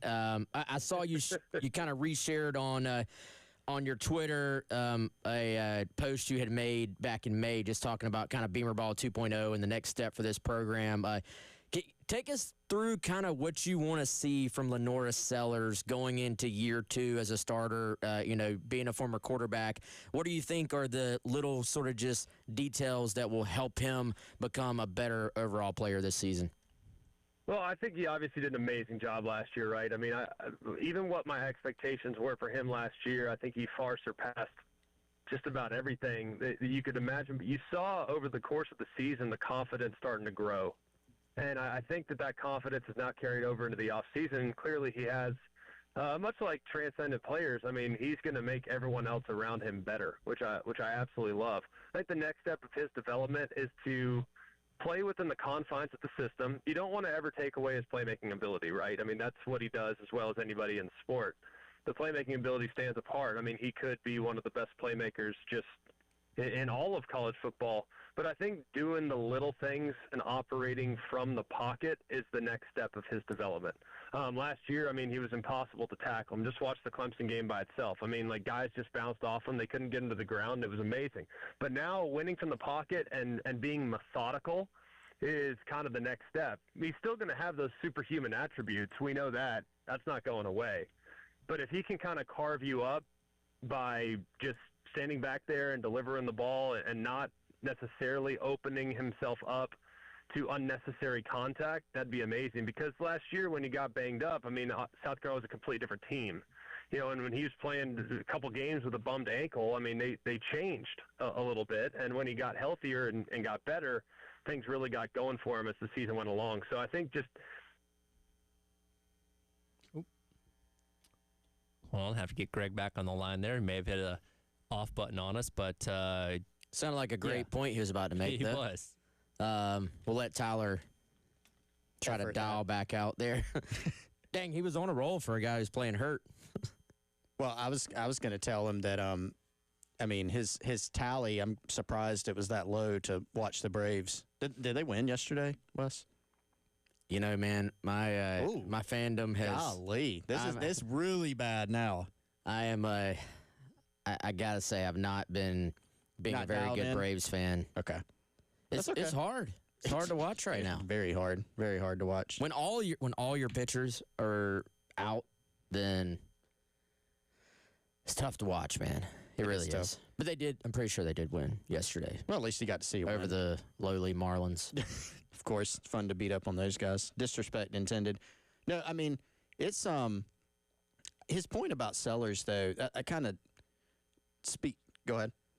It kind of speaks to what we were talking about, in the offseason, though, with Mike Shula, with him taking that next step of his development. I apologize, Greg, as our phones have been acting up. You were making a good point there. We'll let you continue. Well, I'm on hold on the other line, so I don't even. So I hope that I'm not talking in two phone lines here, but it's all good. You're a radio guy. You understand these things happen. Oh, believe me, yeah. If technology was batting 100,000, we'd all be in a tough spot. But looking at kind of Mike Shula, and you referenced it already, like his knowledge of that position, having played the position, having coached the position in the NFL, and brought along a similar talent, Cam Newton, in the NFL, and developing him, like that's part of the reason why I'm really optimistic about what we're going to see from Lenoris this year. I mean, he just has a great quarterback coach that's going to be with him every step of the way. And he's already developed that rapport with Lenoris last year when he was serving in kind of the analyst role and focusing mostly on Lenoris's fundamentals. So I'm really optimistic about what the offense is going to look like. Like I've said all off season, though, my biggest questions for Carolina really revolves around the defensive side and just having to replace all those incredible leaders and all those incredibly productive players that they've had the last few years. Greg, you interviewed Shane Beamer, I think, earlier this summer in May, and obviously you've been around. You got a chance to, be around him, kind of watch him build the program. You've been around a lot of, great coaches in the SEC, Nick Saban, obviously, and just want to get your thoughts just generally on, the job Shane Beamer's done and maybe some of the things that he's put into place, whether it's his personality or how he runs his program, that has helped him start to rebuild the South Carolina program. What really stands out about him, his coaching style, and how he runs his program? Well, for me, the biggest thing with Shane is just the level of authenticity that you get. I mean, he is who he is. Like, he really is unapologetically himself, which I always really appreciate. You know what I mean? And we're around a lot of coaches, and sometimes you can tell a guy's being real, and sometimes you can't. Sometimes it's like, I don't know about that guy. You know what I mean? But with Shane, you always know where you stand, and he always knows how he feels about his team. I think that's encouraging. I mean, we called a few of their best moments last year. We called the A&M game. We called the Kentucky game, and it's just he felt like last year they had a really good chance. And talking to him in the off season, he goes, "Man, I tell you what, like our quarterback's a dude. I just don't know if he knows that yet."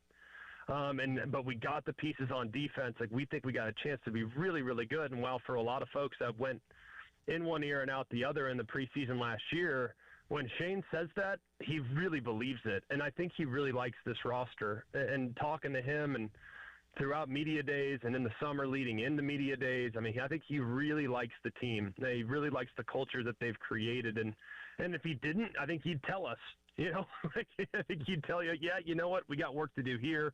We really need to clean this up. We need to clean that up. He would tell you flat out. But I just haven't gotten that vibe from him this year. I think he's real optimistic about the culture they've created, some of the building block pieces that they have offensively and defensively, and trying to kind of pick up where they left off last year. And that won't be easy.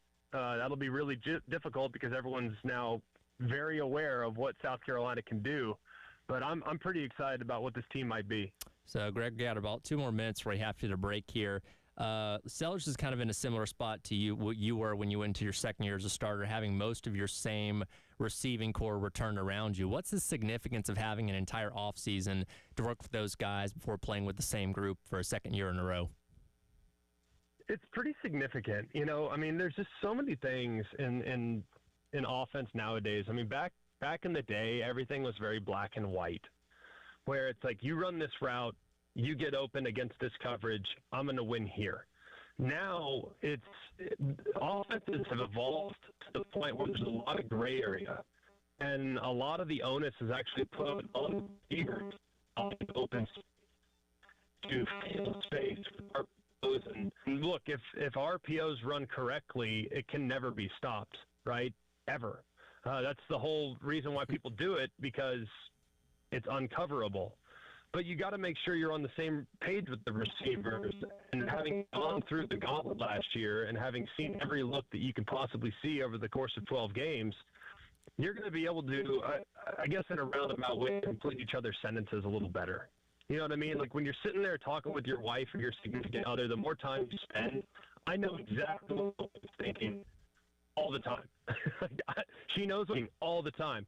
And it's a little like that when you're dealing with quarterback-wide receiver relationship. Like, I need to know where those guys are going to be all the time. When Mazeo Bennett runs his corner out, I need to know what angle he's going to break it out at. When Mazeo Bennett's trying to win over the top on a slot fade, like, is he anticipating back shoulder, or is he anticipating me floating it over the top, letting him run downfield to go and get it? Like, those are things that you learn and you work on throughout the off. But having seen real live fire in the past, it's a lot easier to execute it that second year because you've seen that coverage before. You've seen that technique of the defender before, and it's just easier for you as a quarterback to know how your guy's going to react to that look when you've seen it one season already and then another off season of a ton of good, valuable equity reps. So I think it's super helpful. I was a 10 times better player in my second year than I was my first year as a starter. It wasn't even close. Now, we didn't win the national championship my second year. We won it my first year, but I was a much better player in 10 than I was in 9.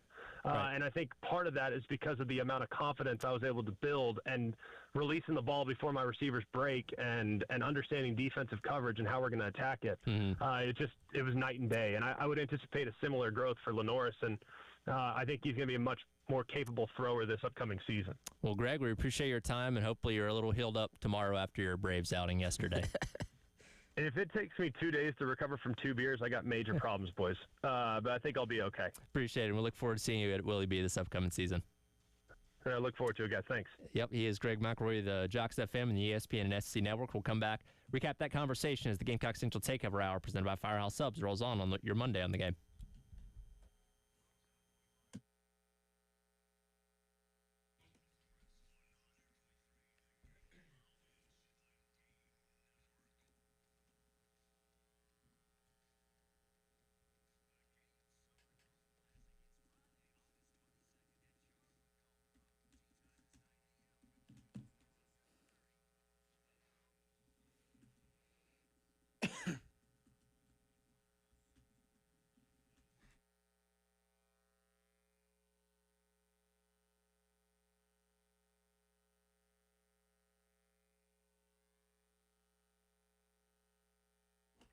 All right, everyone, if you got any technology needs at your home, the folks over at Integrated Media can be your true one-stop shop for any of them. You don't have to waste time in one of the big box stores. You don't have to get confused at all the thousands of different options that are on the internet. Instead, you can call Michael, Nathan, their team over at Integrated Media, and they are going to get you up and running quickly.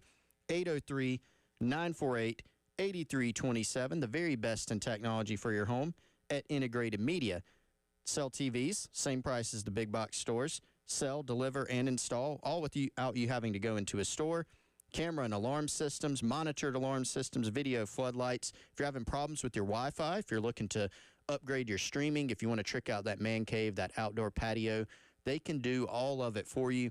Integrated Media Columbia on Instagram and Facebook for examples of their past work, or give them a call, 803-948-8327, Integrated Media.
Welcome back in. It is the Gamecock Central Takeover Hour presented by Firehouse Subs. Tyler West Chris along with you here on your Monday on the Game. Another reminder, Game Summer Golf Classic coming up a week from Friday. Charlotte Golf Club in West Columbia. Tee times at 9, registration at 7:30. Onion sausage for breakfast. Mimosa bar brought to you by Saki's Wine and Spirits and Firehouse Subs for lunch as well. But prize in the golf gun also makes its return. We want to see you out there. If you want to take part and give Charlotte a call at 803-755-2000 and press the number 2 to sign up. It is only $400 per team. Again, the Game Summer Golf Classic coming up a week from Friday. Again, we just talked to Greg McElroy of our sister station Jocks FM, as well as the ESPN and SEC network, and obviously a lot of focus being the fact that he is a former quarterback himself on what Lenora Sellers is going to do this upcoming season, especially working with the new offensive coordinator in Mike Shula, and that kind of ties into something that was noted from over the weekend in the scrimmage that South Carolina had that, and again, this is from people on the inside, so you guys didn't get to see this yourself, but it sounded like a lot of the mechanics that Sellers has been working on this year were on display in that scrimmage on Saturday. Yeah, I mean, it's interesting hearing about the scrimmage, which was closed, just for context. So kind of relying on just things we're hearing here. The offense in general seems to be, in my estimation, ahead of where it has been in some other preseasons. Like you can think back in other years in the Shane Beamer era, including where typically in the first scrimmage you would hear, it's kind of messy. You know, hey, there's some procedural stuff. And Shane Beamer generally, whether he was talking kind of very close after the scrimmage or whatever his next media opportunity would be, he's speaking tomorrow. Players will speak at noon, Shane Beamer at 1. So I'm sure he'll have more thoughts on it, and we'll have that here, and we'll have coverage of whatever he says. But he would sometimes seem frustrated by it, or had too many drops, too many procedural things to clean up. From what we heard, it seems to have been a cleaner operation where the offense moved the ball some, not just situationally, not just maybe scoring in the red zone drills that they do, but actually being able to move the ball. And I think Sellers, to Tyler's point, has been a big part of that. You know, he's in year 2. Greg McElroy was just talking about that. Hey, I was a much better player in year 2 than year 1. We saw Lenora Sellers last year.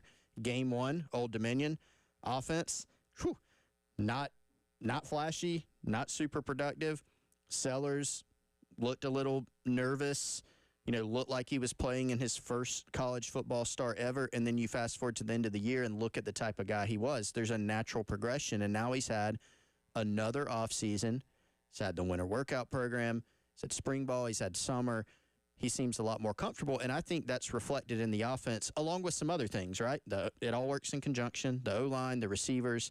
Seems like a lot of that stuff seems a little bit more cohesive right now.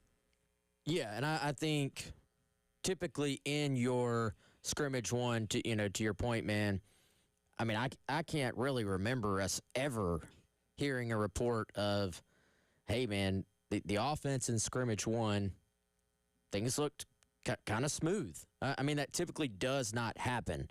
And, a lot of times you'll maybe hear, well, hey, this guy scored, that guy scored, but maybe it's when they are working a particular situation. A lot of times at the end of these scrimmages, they'll do like goal line or they'll do red zone.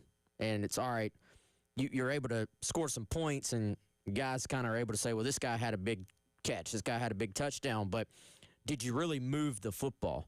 Typically, especially against that first-team defense, you maybe don't necessarily hear about the offense looking all that just connected, I feel like. And you do kind of wonder, some of this probably goes back to what Greg was just talking about, like your continuity with these wide receivers and being able to have a passing game where everybody's a little bit more on the same page right off the bat.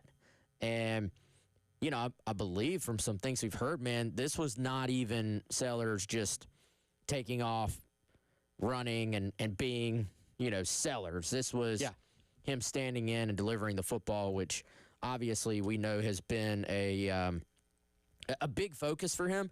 And I think the thing, the more I've thought about it, guys, the thing for South Carolina this year, it was made a big deal what Shula said when he was first hired as the OC about wanting Sellers to go through his progressions as opposed to relying on his feet quite as much. And so people, I would say, made a big deal about that, especially when they saw in the bowl game that, okay, he maybe had some opportunities to run and he didn't, right? Well, guess what? It is a long, long, long, long season. And I know in the video game world, you're going to say, just take off and run. That's what you do. You're Lenora Sellers. But if you were going to lean on I don't want to say a once in a lifetime, but a once in a couple of decades type quarterback, you got to keep him healthy. Yep. You're going to take a lot of hits in this league, even without calling QB run. So, walking what is one of the thinnest lines in sports, how often do I run my quarterback? And Sellers being able to drop the ball off to that third, fourth, fifth read at times and not feel like he has to be Superman may not be what fans want to hear or see, but in a big picture standpoint, may be the key to the season. Sure. The key to the season is not any position group we have talked about all offseason. The number one key to the South Carolina football season is to keep 16 healthy. Yeah. He's the best player on your team. He's a lot of times going to be the best player on the field at the most important position on the field. So it makes a huge difference. I mean, Tyler, we were talking about, last week, the parallel, not apples to apples, we all get that, but kind of the Cam Newton factor. Sure.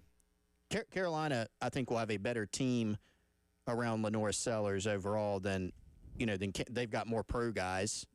Yeah. I think than that Auburn team even had. That was just how good Cam Newton was. But if Cam Newton was not healthy during that season, Auburn wouldn't have sniffed the national title. Yeah, they'd have been like 6-6, They've been maybe. Probably pretty darn average. Do you remember who Cam Newton's backup was that year? No clue. Yeah, I don't either. Exactly. I thought you might have it, but no. I mean, and that's no disrespect or disservice to anybody else on the roster at all. But he's a difference maker. I mean, Shane Beamer said after the Clemson game that guy's the best player in the country. Obviously, you want to keep him healthy. Sure. The other thing too is just there's no downside to improving your passing game. There's no downside to having, again, Lenore Sellers can do things like shake off 2 5-star defensive linemen and then go run for 40 yards. That's great. When it happens, you'd like to avoid it. And theoretically, you can open up even more in the run game for him and for your backs by having even more of a passing game presence. So I think that has, to your point, Wes, been a little bit taken out of context at times. Nobody's trying to put training wheels back on Lenore Sellers. They're not trying to limit his game. It's more about growing and taking that next step. A little bit more on some things from the scrimmage over the weekend as we wrap up the hour. Coming up next, Gamecock Central Takeover Hour, presented by Firehouse Subs here on The Game.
Welcome back in. Gamecock Central Takeover Hour presented by Firehouse Subs. Tyler West and Chris wrapping up your hour here on your Monday on the Game, going over what was reported on from the scrimmage over the weekend.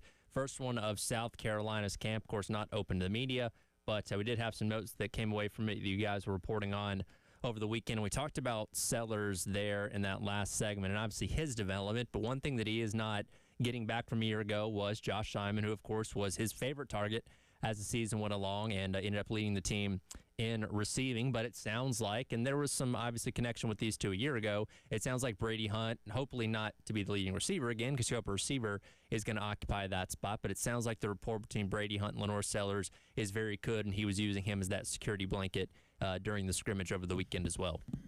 Yeah, guys, I think even with the fact that you have to replace a Joshua Simon, there are very positive early returns on this tight end room. And, you know, I think that's a spot where you look at what Josh did last year, and he really emerged as, you know, an outstanding player for South Carolina. And I think when you look at the tight end one spot, like the number one guy, there's going to have to be kind of a step forward, I think, from one of those guys for them to live up to what, especially the level Josh was playing last year. But is there the talent there for, you know, whether it's Brady or Michael Smith, who I think ultimately is probably the best guy in that room, to ultimately get to that level and maybe even more? I think so. And I also think you're talking about a room that is as deep, if not deeper, in terms of competitive depth and guys that you can actually trust to go out there to go get the job done. And, you know, I think you probably, if you add Maurice Brown in there last year, you probably had 4 guys you felt really good about. I think you not only have 4 guys, but I think, you know, Maurice Brown has taken maybe another step forward, even as a former walk-on guy.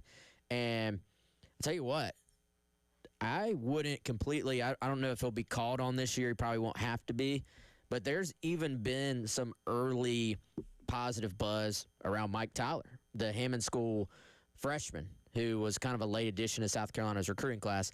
Again, he'd probably be, like your 5th guy at the position right now. But funny enough, we were talking about the number 20 earlier. Mm-hmm. Mike Tyler is wearing number 20. And if you just walked out there with an old roster, you would actually think you were looking at Michael Smith. Like, they kind of physically, from a distance, are, I think, fairly comparable to each other. And, you know, again, I don't know that Tyler will be needed this year, but some good just early returns on that entire room. Yeah, those guys, you know, typically are going to be special teams players for you. I mean, Maurice Brown, you know, had the block against LSU last year, really good special teams player. And, you know, a pretty good athlete in his own right. So that it's another one of those positions similar to linebacker, you know, is certainly one of them where you look at it and you go, okay, the experience here at South Carolina is maybe not ideal. You know, you've got Dingle, for instance, played a lot of college football. He just hasn't played it here. You've got some other young, you know, Brady Hunt's played a lot of ball, played a lot last year here, played a lot when he was at Ball State. And you got some guys, Michael Smith played most games last season, but not as experienced, not a veteran guy, but a lot of talent in that room. And, you know, Sean Elliott, watching him last night at practice, going through blocking drills with those guys, and he was teaching it, as you would expect, like an offensive line coach, right? So you would like to think that some of those guys can make another step in that department, particularly with someone like Smith, who's, you know, potentially an elite type of receiver at tight end. That's another part of the growth of his game. So, I mean, I think the loss of Josh Simon is probably even going under the radar a little bit because he could play a ton for you. He could block. He could obviously catch the football. He was a threat in the open field. I mean, he's a record-setting guy when he was at Western Kentucky and then came here and kind of picked up where he left off there. And just his experience and his talent, his production is going to be hard to replace. But the good news is you look at that room and they have some guys of varying experience levels. They've got some talent. They got a little depth, I think, there. And they've got some guys that can fill different roles and have different, I think, unique skill sets. And again, we'll see what more reports come out through the rest of camp 20 days away from the season kicking off. We're about 10-ish minutes away from the AP poll dropping for the preseason. Where's South Carolina going to land? What number? Ooh. Give me 17. I said 15 as a guess. Yeah. You know? Only 15, too. I think. Kind of right even. Yeah, somewhere between. Right in the middle. I think the highest you'd see them is maybe like 12, which that's pretty generous, I feel like. Yeah, that would be. They were 13th in the coaches poll last week, one behind Illinois, funny enough.